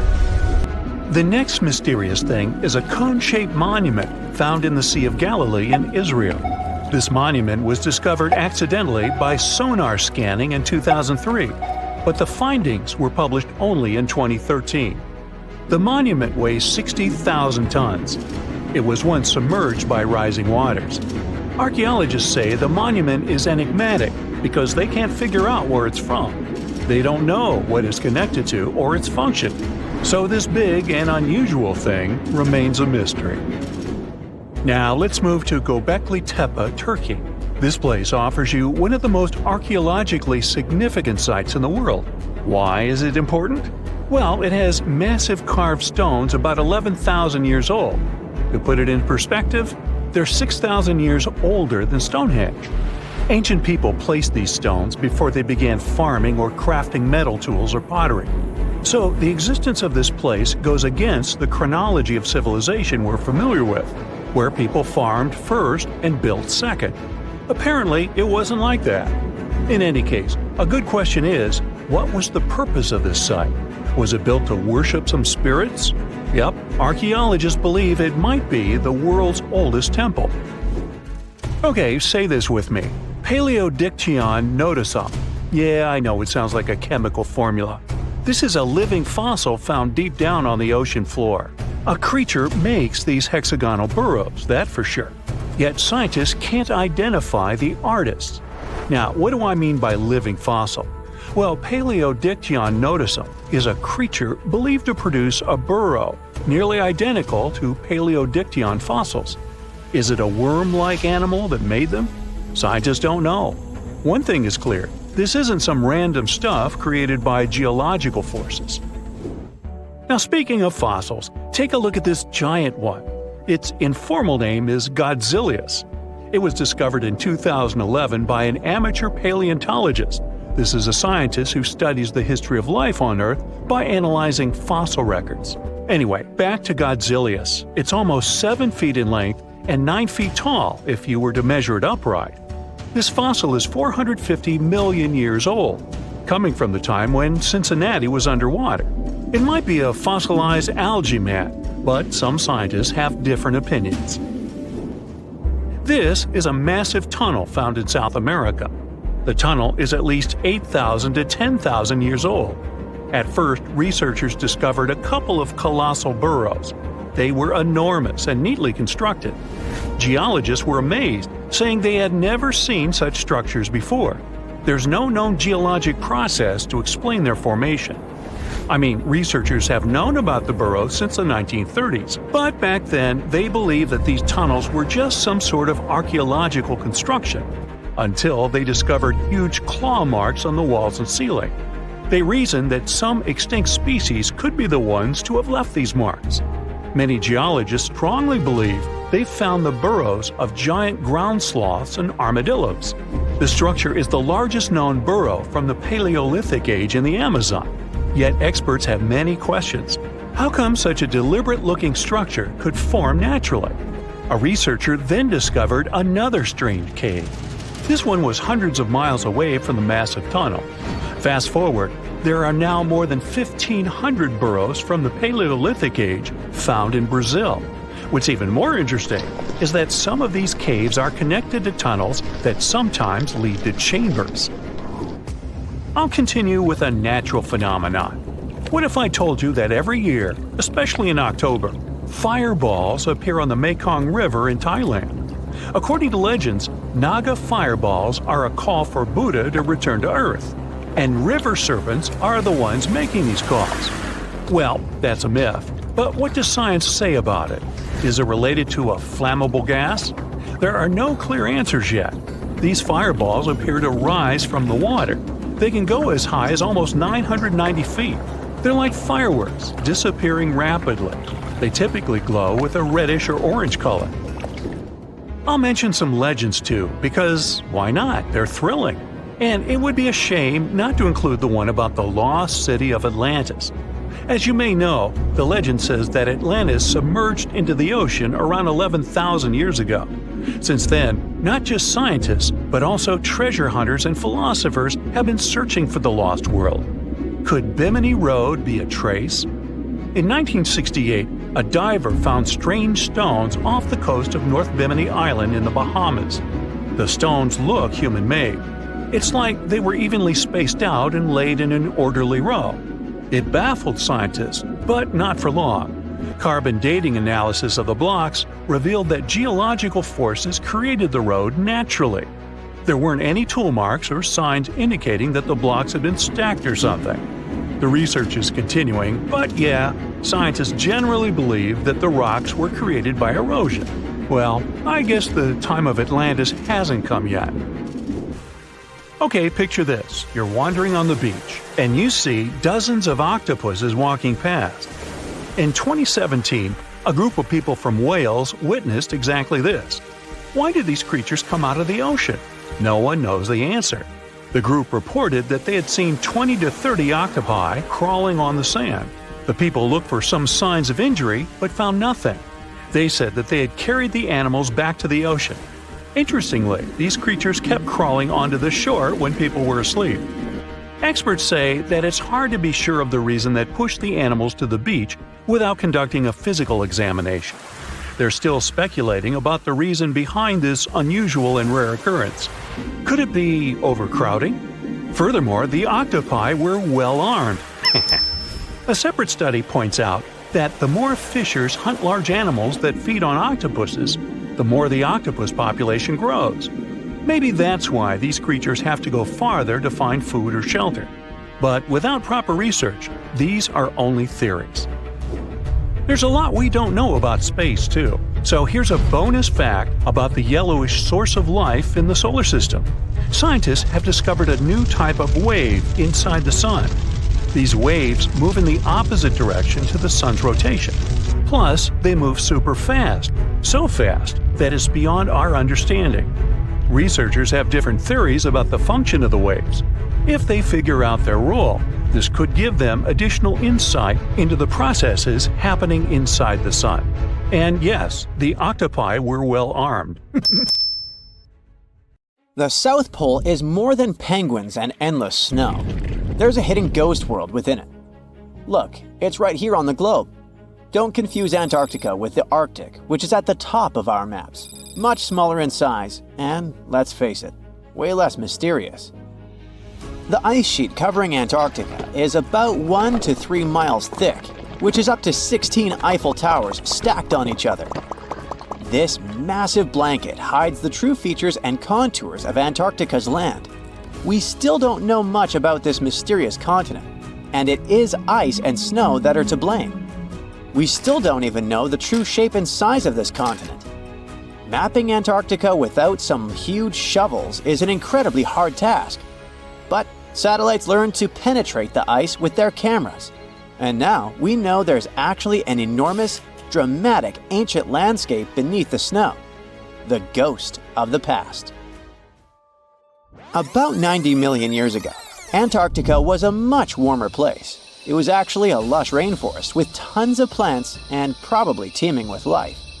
It even had rivers flowing through it. Then the ice came. This happened about 34 million years ago, during the transition from the Eocene to the Oligocene, when our planet cooled significantly. It was the beginning of one of our several ice ages. The land remained, but now was hidden under ice and snow that got thicker and thicker. To a regular eye, Antarctica turned into a white desert, vast, flat, and featureless. Time went on. This massive ice sheet moved around, smoothing and shifting the ground beneath it.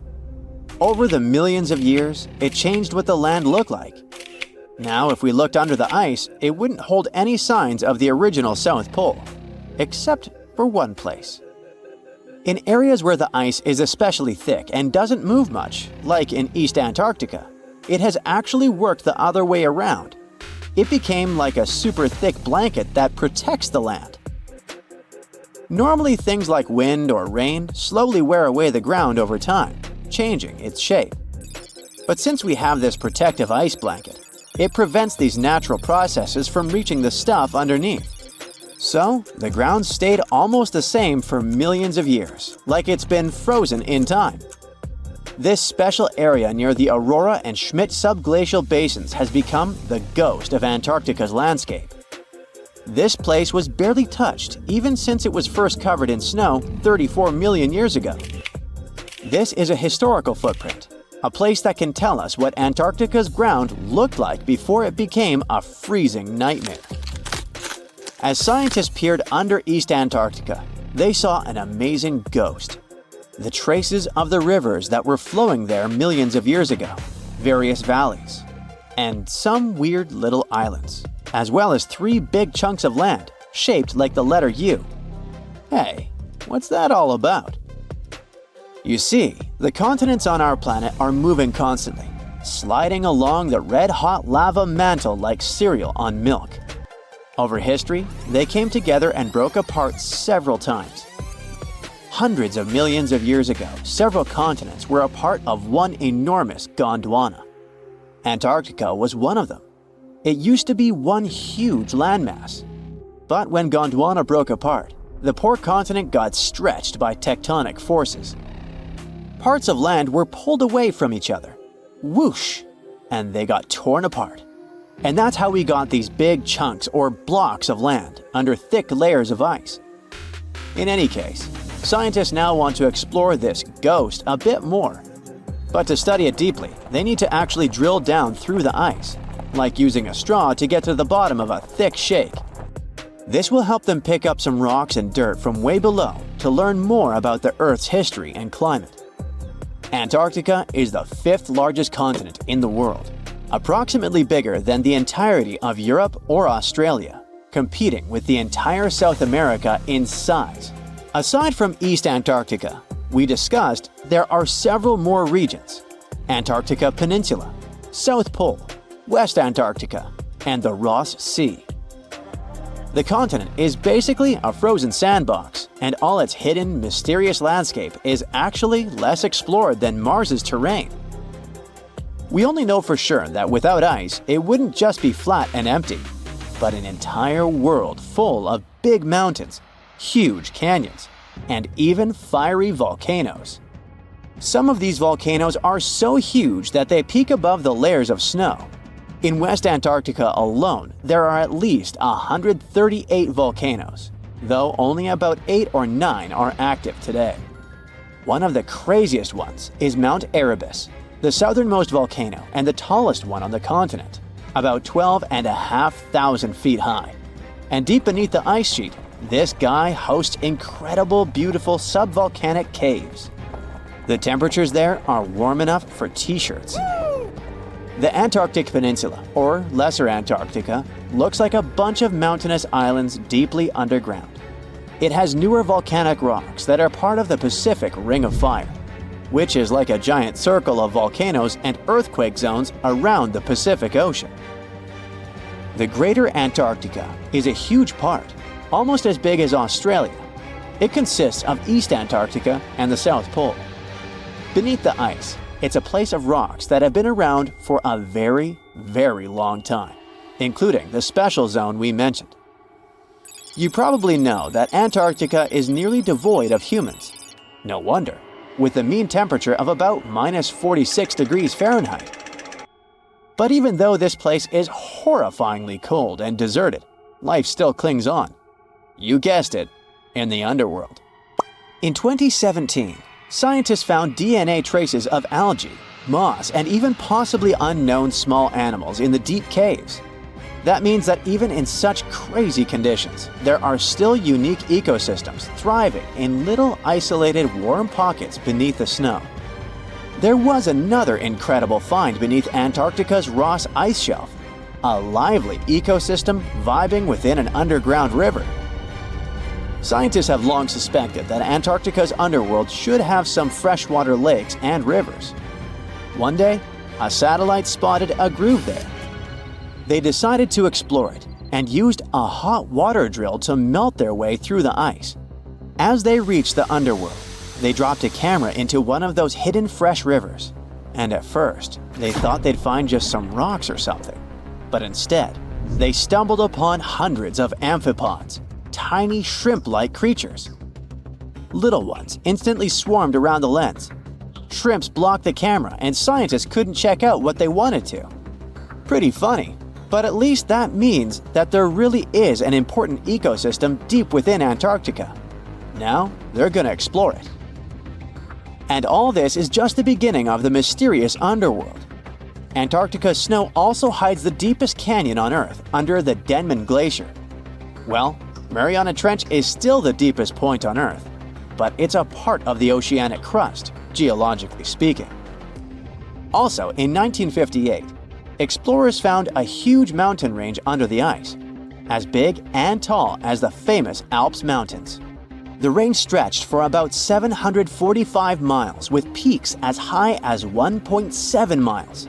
And all this magnificence is buried under tons of ice. Who knows what else we might find there? Antarctica holds about 60% of our entire planet's fresh water, which means it would be pretty bad if it melted.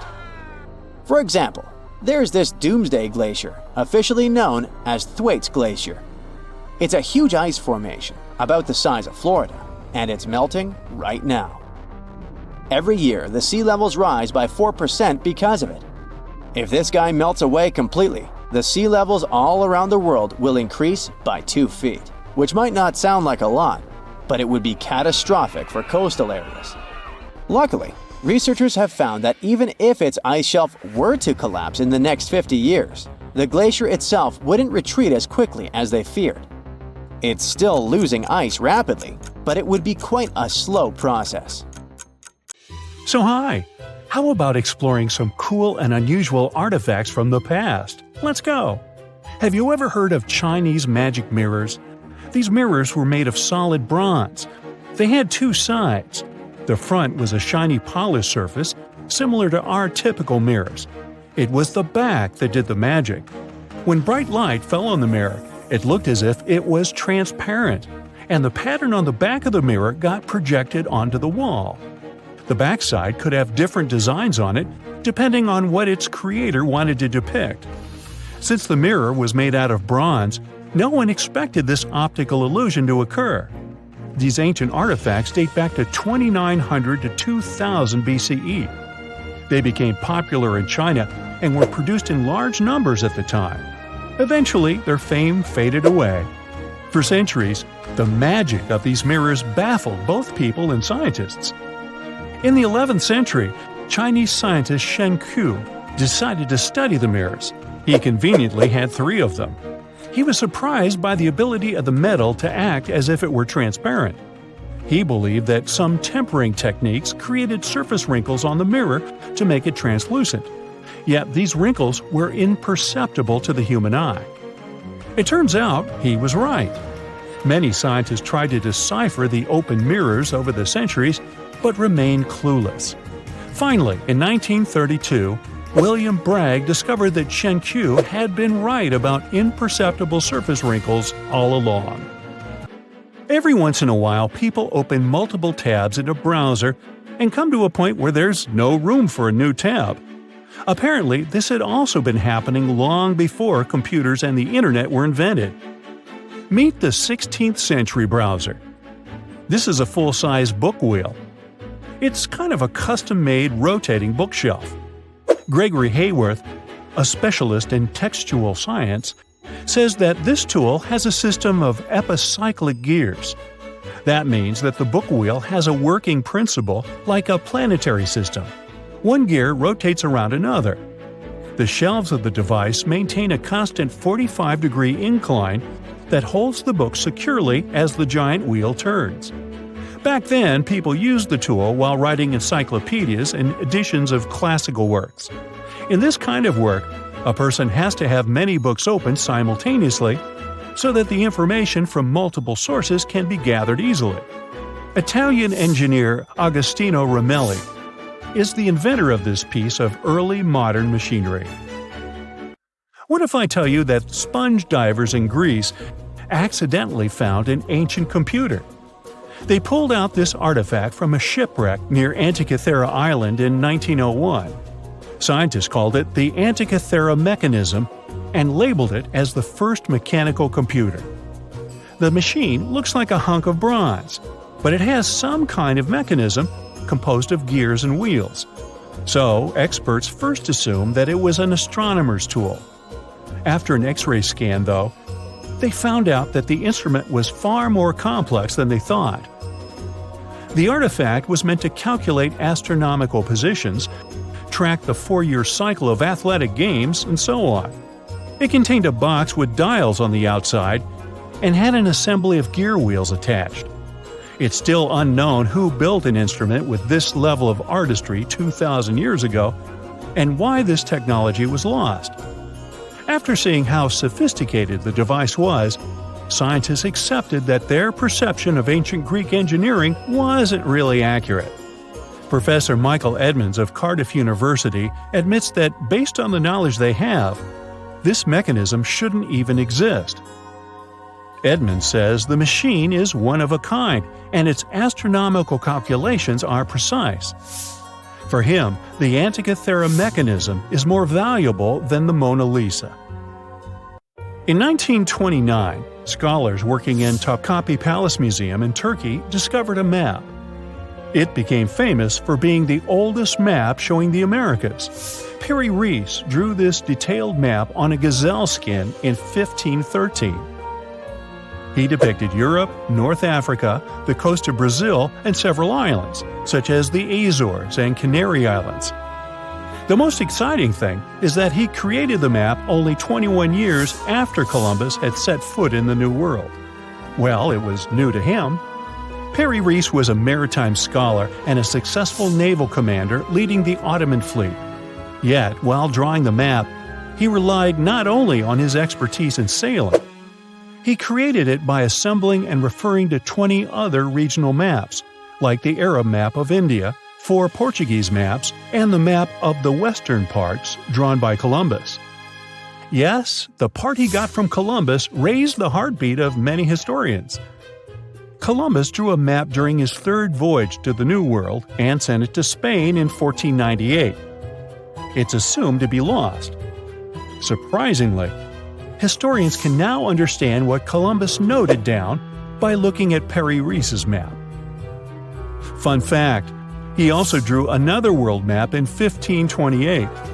Even though only about 1/6 of this map has survived, it's clear that it described the northwestern part of the Atlantic, the region from Venezuela to Newfoundland, and the southern tip of Greenland.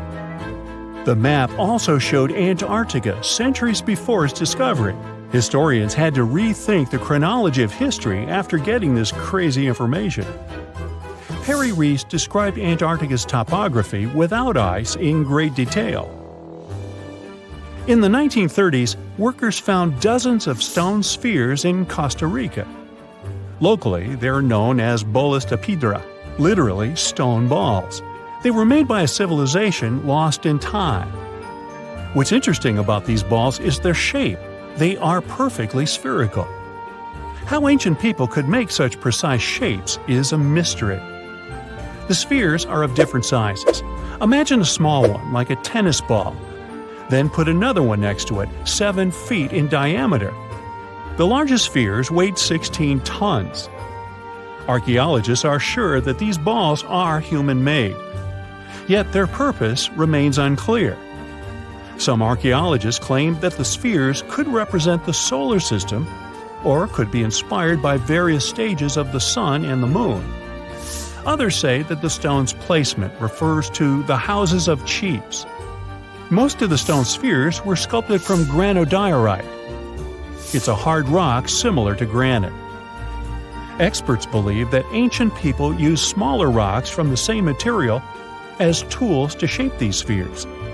They also think that sculptors probably heated portions of the stones and then cooled them rapidly.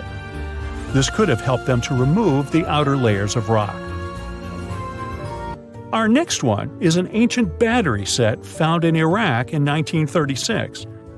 The set consists of a ceramic pot, a copper cylinder, and an iron rod.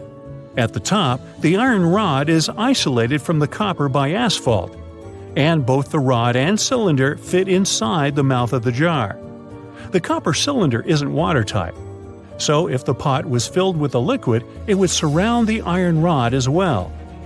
Archaeologists focus more on the oxidized iron rod because the vessel just needed to be filled with an acid or alkaline substance to produce an electric charge. After examining this bizarre artifact, an Austrian archaeologist hypothesized that the instrument made use of chemical reactions to generate electrical energy. That's why they likened the instrument to a battery. An ancient civilization might have used it for some kind of electrotherapy. Yet there isn't any electroplated object known from this period. So Koenig's hypothesis was rejected by many archaeologists, but nobody has proven him wrong either. The origin and purpose of the vessel remain unclear to this day. So, want to see the world's oldest art studio? In 2011, archaeologists found 100,000-year-old shells in a South African cave. Those shells were used for paint making. A coating of bright red powder on the inside of a pair of shells is the proof. Archaeologists say they found a complete kit used to produce a pigmented mixture. Now, in a different part of the cave, several paintings were displayed with little price tags on them intended for sale. Nah, just kidding. Although that big one over there would look good over my couch. 1,000 years ago, near modern-day St. Louis, Missouri, there was a vibrant, bustling city called Cahokia. It was a Native American city, the largest and most influential one in Mississippian culture.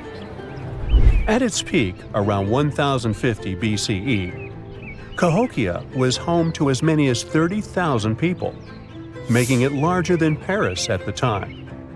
But what's interesting is that Cahokia didn't have any big marketplace.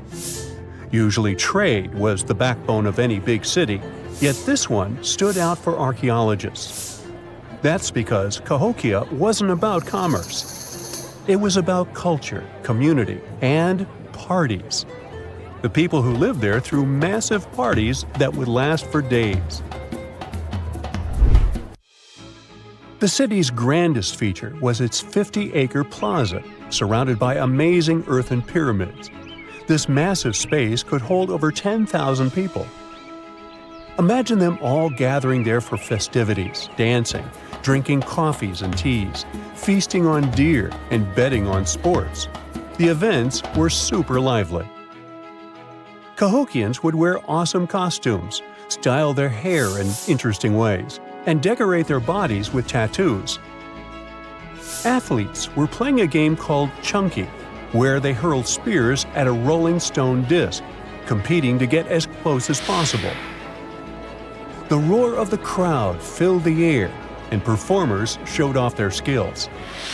These celebrations were so wild, they left traces in history. After the parties ended, Cahokians cleaned up by tossing leftovers into pits. Archaeologists have uncovered these waste pits, and they were filled with food remains and pottery. One pit alone contained the remains of 2,000 deer, and that's from a single event. They also found traces of yaupon holly, a caffeinated plant that was traded from hundreds of miles away. This just shows how much effort and thought Cahokians put in their celebrations. Would you like to live in a city like this? But aside from all the fun and games, Cahokia was also deeply complex and spiritual. The city was built on a landscape that mixed dry land with swampy patches. Many people believe that this symbolized the connection between the world of the living and the dead. The people of Cahokia saw their city as a bridge between these two realms. They built earthen mounds, both for ceremonies and rituals, and as construction support. These mounds rose from the swampy areas. Meanwhile, people settled in the drier spots. Elevated pathways connected these neighborhoods, creating a physical link between life and death. Isn't it sad that some ancient metropolises that rival modern cities in scale just disappeared? Cahokia's story came to a quiet end around 1350 CE, when the city was abandoned. all due to changes in environments and weather, floods, and other problems. But the influence of Cahokia was so big, it spread to distant places. Some of their traditions, like Chunky and Yaupon tea, have survived in native communities to this day. Today, Cahokia is a UNESCO World Heritage Site, and it's not the only megacity we lost. About 5,000 years ago, people in the Indus Valley built some of the world's first cities. Mohenjo-Daro was an ancient city in what is now Pakistan. The city was built around 2500 BCE, and back then, it was a thriving hub of the Indus civilization.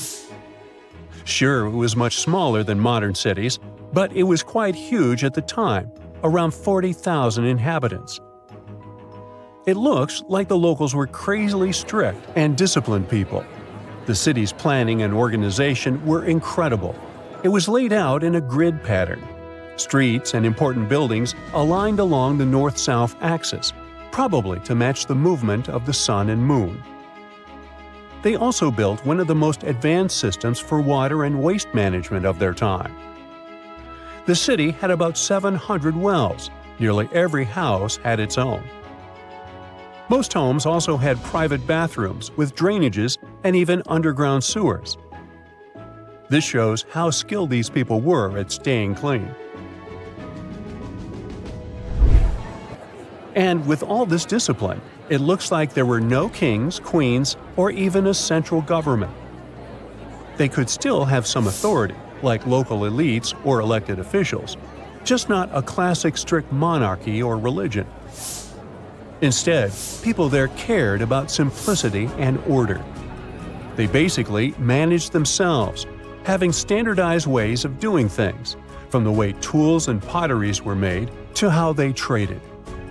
Which is why, unlike many other cities, Mohenjo-Daro didn't have grand palaces, temples, or monuments. Instead, they had public areas known as citadels. People gathered at citadels for rituals, meetings, and storage of grain. And it seems like this way of life worked perfectly. Scientists found some seals and weights, which means the economy was well regulated. Archaeologists found some intricate artifacts like ivory, lapis lazuli, carnelian beads, and gold jewelry. Another famous find is the small bronze statue known as the Dancing Girl, which was discovered in 1926. Mohenjo-Daro wasn't poor at all. And they also pulled off some awesome buildings. Staying clean was clearly way more important to them than displays of wealth or power. So they created the Great Bath, one of the most famous structures in the city. It's a large, watertight pool built with baked bricks, perched on a mound of earth, being almost a religious place, the closest thing they had to a temple. Meanwhile, the city itself was built on a series of mounds. They grew taller over the centuries as people added new houses and structures. Why did the city fail? No one really knows. There's something mysterious about the sculptures archaeologists found. Many of them seemed intentionally broken. This means the city's later inhabitants, maybe invaders or something, destroyed them for some reason. Some scientists think that the Indus River may have shifted course, disrupting agriculture and trade. But there's no evidence of a flood or any big event like this. It just seems like, over time, the entire Indus civilization just gradually faded away. By 1900 BCE, the culture had shifted and didn't leave much behind. Let me tell you now about the ancient city of Kos, which is located where the modern town of Kos now stands in Greece. Imagine arriving by sea, and the first thing that hits you is the sheer grandeur of its agora, this massive public square built with stones in different colors, laid out on terraces that rise above you. It was one of the biggest in the ancient world, and it made a great impression on anyone approaching the city. This place has a rich history dating back to around 2300 to 2200 BCE. A long time ago, local folk gathered up from different parts of the island to form a new city in the northeast. People have lived there since the Bronze Age, and over time, it became a super important center of culture and trade. And no wonder, since it's right near a natural harbor. The harbor was sheltered by 2 breakwaters, and people built some of the most important religious sites there, including the sanctuaries of Aphrodite and Hercules. Kos wasn't just beautiful, though. It had some brilliant design. The whole city was laid out in a neat grid, with streets crossing each other at perfect right angles, literally looking almost like a modern city. Thanks to this, moving around was super easy, and the blocks, or insulae, were big enough to fit several large houses. Kos remained largely unchanged until the 6th century CE. Over time, it started gradually shrinking in size, confined within the walls of what is now the Chora neighborhood. Meanwhile, Palmyra was an ancient city built around a beautiful oasis sometime around the 3rd millennium BCE. Originally known as Tadmor, this city flourished as a major stop on the Silk Road, linking the Near East with Asia. It was a thriving center of trade and culture. They had a marketplace, assembly buildings, grand gates. In other words, this place was bustling with life. The city has been through many hands throughout its history, from the Byzantine to Arab caliphates, which is probably why it had some awesome architecture. An interesting blend of Greco-Roman, Persian, and Arabic vibes. The Temple of Bel, the Great Colonnade, and a Roman-style theater. But, like all the others, it decayed over time. Palmyra's importance faded, and by the early 1400s, it had been largely destroyed. But at least its ruins remained. Right now, they're a UNESCO World Heritage Site. In 1850, French scientist Auguste Mariette went to Egypt looking for manuscripts, but accidentally found a head of a sphinx sticking out of the dunes. He cleared the sand and figured out the sphinx was guiding the entrance to some underground construction. Several months later, he finally entered the Serapeum of Saqqara. Inside, he found an enormous granite sarcophagi with remnants of 64 bulls. Scientists are still amazed by the tech that the ancient Egyptians used to transport those enormous boxes. The Serapeum was built around the year 3000 before the Common Era. It was an underground tomb built to honor the sacred Apis bulls of ancient Egypt. It had a long hallway, almost 500 feet long, with giant stone rooms on both sides. Some of the sarcophagi weighed as much as 50 average cars, and all of them were made with super precision with exact 90-degree angles. These sarcophagi were beautifully decorated with hieroglyphs and carvings that told stories about the lives and importance of the Apis bulls. Now, there are 24 sarcophagi left. In ancient Egypt, Apis bulls were very special animals connected to the deity Ptah. They thought the bulls carried Ptah's spirit and wisdom, helped the pharaoh, and protected the Egyptians. Priests looked for special markings on young bulls to find Apis bulls. It could be a white triangle on its forehead, which symbolized divine light, a shape on its back like a vulture's wing, and a scarab shape under its tongue, which stood for rebirth. If a bull had these signs, they believed it was chosen by Ptah and treated it like royalty. The chosen bulls lived in a special temple in Memphis, the city where they worshipped Ptah. They received the best care and offerings from visitors who wanted their blessings.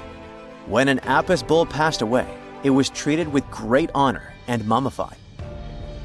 When Mariette entered the Serapeum, he noticed traces of rollers on the gallery's floor and found 2 wooden horizontal winches. Each had 8 levers. Later, other explorers saw double rails. The burial chambers were lower than the hallway floor. To get the boxes into place, workers filled the chambers with sand so the sarcophagi could be rolled in straight. Then they slowly removed the sand to gently lower the boxes into perfectly cut spaces in the bedrock. A carved stone sign found in the Serapeum said it took 28 days to move just one sarcophagus and its lid into its spot during the time of Ptolemy II. The extreme precision of the sarcophagi with 90-degree angles also has an explanation. Ancient Egyptians wrote texts, or rather, papyrus, on geometry a long time ago. It shows that they knew the approximate number pi and could calculate the volume of a pyramid with its top cut off. If they could figure out complicated math like that back then, it makes sense that they could also carve perfectly flat surfaces 500 years later. All this sounds pretty legit, but some people think certain things don't add up here. The size of boxes is way larger than the size of bulls, yet they buried pharaohs in tiny coffins that barely fit their bodies. The sarcophagi are made out of granite with crazy precision, and they could have just used limestone, which would have made things way easier. The transportation of the boxes seems pretty simple, but only in theory.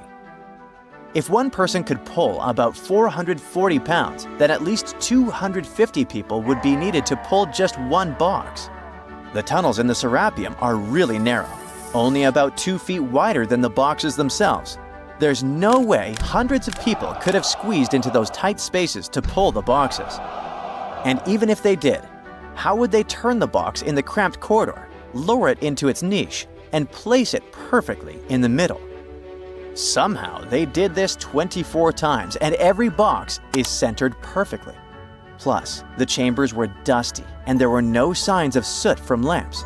This means they must have worked in almost complete darkness.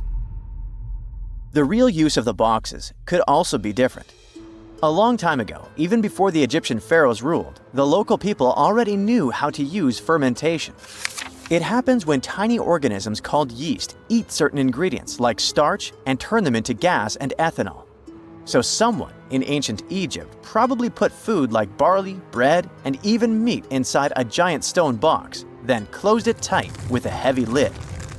These stone boxes, carved from granite, were so precisely made that they were almost completely sealed, so nothing could escape from it. As the yeast inside the box started working, it created more and more CO2 gas. It built up pressure inside the box. The granite boxes were incredibly strong. They could handle more pressure than a car tire can hold. When granite was squeezed under such pressure, its crystals produced a tiny electric charge. This effect was possible because granite contains quartz, a material that reacts to pressure this way. The process also needed meat or animal parts, possibly to help the yeast grow better. Meat contains something called oleic acid, which yeast needs to keep growing and to survive the bad effects of the ethanol it produces. As the pressure inside the box kept growing, the combination of gases and electricity made these boxes not just ancient fridges, but powerful energy systems. Over time, the pressure inside got so strong that it could push the lid open and the gas would escape with a pop. But when people rediscovered the Serapeum in 1850, they found old drawings that showed piles of stones stacked on top of some of the box lids. So, someone long ago probably tried to make the lids even heavier by adding extra weight to make it harder for the gas pressure to push them open. This extra weight also meant the quartz crystals in the granite could keep creating more electricity under all that pressure. If someone opened one of these stone boxes thousands of years later, they would only find bones from bulls that were placed in the box. And that's exactly what Mariette discovered in the 1850s. They opened the Serapeum for visitors soon after the first excavations in the second half of the 19th century. Prince of Wales even had a luncheon with his guests in one of the sarcophagi. Sands and earthquakes made the site inaccessible for a while, but now you can visit it again and try to solve the mystery yourself. With new tech, we could have answers to many other historical mysteries soon. A team of scientists at Chicago's Field Museum of Natural History recently used a special CT scanner to learn more about ancient Egyptian mummies without unwrapping them. They gently rolled 26 mummies on custom carts out to the parking lot, where the scanner was waiting. It took thousands of detailed X-ray pictures of each mummy and their coffins. When all the pictures were put together, they created 3D images that showed what was inside, the skeletons, and some artifacts. The scientists hope these images will help them understand ancient Egyptian burial practices from over 3,000 years ago.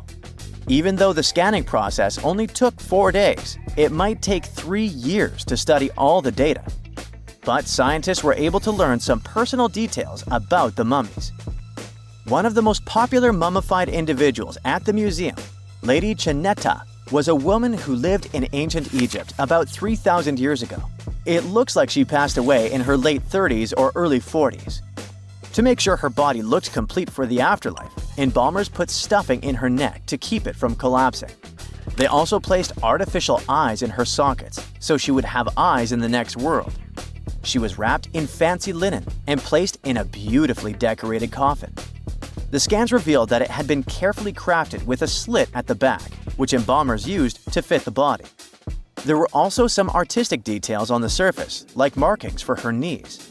It looks like her burial was on the scale of a high-end luxury car. Big news! Santa is real, and he looks like this. I know it's not exactly how we pictured the jolly old guy, but a recently discovered tomb might just be the proof we've been waiting for to show that St. Nicholas was real and Turkish. Turns out, he wasn't a North Pole native, but a kind-hearted bishop from the 4th century, famous for giving gifts to everyone. The legend says he was a wealthy man born in the ancient city of Patara, modern-day Turkey, who traveled to the countryside to help the poor and the sick. For centuries, though, people couldn't be sure he actually existed. Some historical sources say he was buried in Myra, which is now called Demre, Turkey. Since the 80s, archaeologists have been digging around this area, trying to prove it. And now, their Christmas miracle has finally come true. After digging 6 feet deep in an annex of St. Nicholas's church, they uncovered a mysterious limestone tomb, about 2 meters long. While they're pretty sure this is St. Nick's final resting place, they're still searching for an inscription to confirm its exact age. Now, if we're talking about the fictional Santa Claus, legend says his home is in Lapland, Finland. Back in 2018, archaeologists made an interesting discovery that could finally prove that Santa was real. They were digging at a site called Tiny Aro when they stumbled upon about 200 burial pits. But when they looked inside, there was definitely no sign of Santa. Actually, there were no human skeletons at all, just a bunch of things like pottery and animal bones. So no one really knows what this place was. That was the complete opposite of what happened with a group of archaeologists working in the ancient city of Petra, Jordan. Since 2003, there have been rumors about hidden chambers beneath the famous monument called Al-Khazneh, also known as the Treasury. 21 years later, a team finally decided to dig and uncovered an intact tomb. Inside, they found at least 12 human skeletons and artifacts, estimated to be over 2,000 years old. Hundreds of thousands of tourists travel to Al-Khazneh every year, and most of them probably go there to see the site of the Holy Grail in the movie Indiana Jones and the Last Crusade. So, do you want to know the funny part? One of the skeletons in the tomb was clutching a ceramic chalice that looked a lot like the Holy Grail. You probably remember the devastating fire that caused massive damage to Notre Dame in Paris back in 2019. Because of that, the building, originally built between the 12th and 13th centuries, had to be restructured. But archaeologists saw it as a golden opportunity to dig into the site and uncover its hidden secrets. The team was only allowed to dig about 16 inches beneath the floor, but that was enough. As soon as they removed the floor tiles and cleared away a thin layer of dirt, they spotted the top of a lead coffin. Then, they found some limestone sculptures, including life-sized heads and torsos. Altogether, they uncovered over 1,000 fragments of different works of art. Ancient statues have been found in the most random places, including a sewer. In July 2024, Bulgarian archaeologists were checking a Roman sewer in the ancient city of Heraclea Sintica when they found a nearly 7-foot-tall marble statue of Hermes, the Greek messenger deity. This town was completely devastated and abandoned after 2 earthquakes, one in the year 388 and the other in the year 425. But somehow, it didn't destroy this statue. In fact, its head was found in surprisingly good condition. Finding ancient artwork is definitely fascinating, but imagine stumbling upon an entire hidden city in the Amazon rainforest. Using high-tech lasers, researchers uncovered a lost civilization with thousands of structures and a whole network of roads, canals, and houses, all buried beneath the dense jungle. This city was built around 2,500 years ago in an area located in the shadow of a volcano, which, by the way, could have erupted and destroyed this civilization at some point. It's hard to say exactly how many people lived there, but experts estimate they stayed up there for about 1,000 years. This discovery proves ancient people also had huge, organized cities in the middle of the Amazon. A similar thing happened in Campeche in southern Mexico. An archaeologist was doing some research on the internet when he accidentally discovered a hidden Maya city.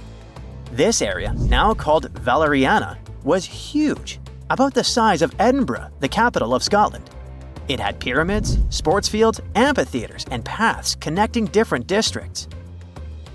Thanks to satellite images, archaeologists uncovered an entire unknown civilization from the Bronze Age. They were checking out aerial images when they discovered 100 prehistoric settlements in the Pannonian Plain, a region that includes parts of what's now Serbia and Hungary. The people who lived there are now known as the Titsa Site Group, and it looks like they were a pretty well-organized society, skilled at growing food, hunting, and fishing. Google Earth helped a team to uncover a mysterious set of 400 ancient gates in Saudi Arabia. These gates, scattered across the desert, are thought to be from thousands of years ago.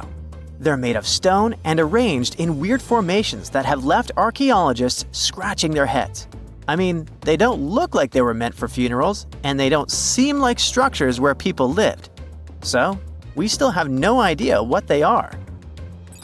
Technology is really changing archaeology. Thanks to artificial intelligence and, well, a $1 million prize, we've finally been able to decipher part of an unreadable and super damaged ancient scroll. The Herculaneum scrolls were discovered by workers digging up the ancient town of Herculaneum near Pompeii in 1752. But their condition was so bad that, for years, they were considered indecipherable. Thankfully, AI has helped unveil their secrets. Based on the studies so far, experts believe that one of these scrolls was written by a philosopher who valued pleasures, like music and food, above all else. No doubt, Stonehenge in England is one of the most mysterious places on Earth. Some theories even suggest it was built by extraterrestrials. After more than a century of research, archaeologists are still figuring out how it came together. See that big altar in the middle? Turns out it came all the way from Scotland. And that's pretty wild, considering this massive sandstone block weighs over 6 tons, and the people who built Stonehenge more than 4,000 years ago didn't have the luxury of wheels or modern tools. We can find some pretty amazing stuff in the oceans too. In 2013, a mysterious shipwreck was found about 20 feet underwater off the coast of Kenya. At the time, no one knew where it came from, but now, researchers are pretty sure this could be a ship from Vasco da Gama's fleet. You know, the famous Portuguese navigator, best known for being the first to sail from Europe to India by rounding Africa's Cape of Good Hope. If it's confirmed, this shipwreck could be one of the earliest European shipwrecks in the Indian Ocean. Ancient treasures can take many forms, including a bottle. Recently, archaeologists in Norway uncovered a 150-year-old message in a bottle during an excavation of a Viking burial mound. The bottle contained a letter written by Anders Lorange, an archaeologist who worked on the site back in the 1800s, along with his business card and a few coins wrapped in paper. The letter gave some details about the excavation, though it seems Lorange got a few things wrong, like the exact number of Viking shields discovered. At the end of the letter, he wrote a personal note in runic script, "Emma Gade, my girlfriend." So it gave us not only insights into history, but also a peek into his love life.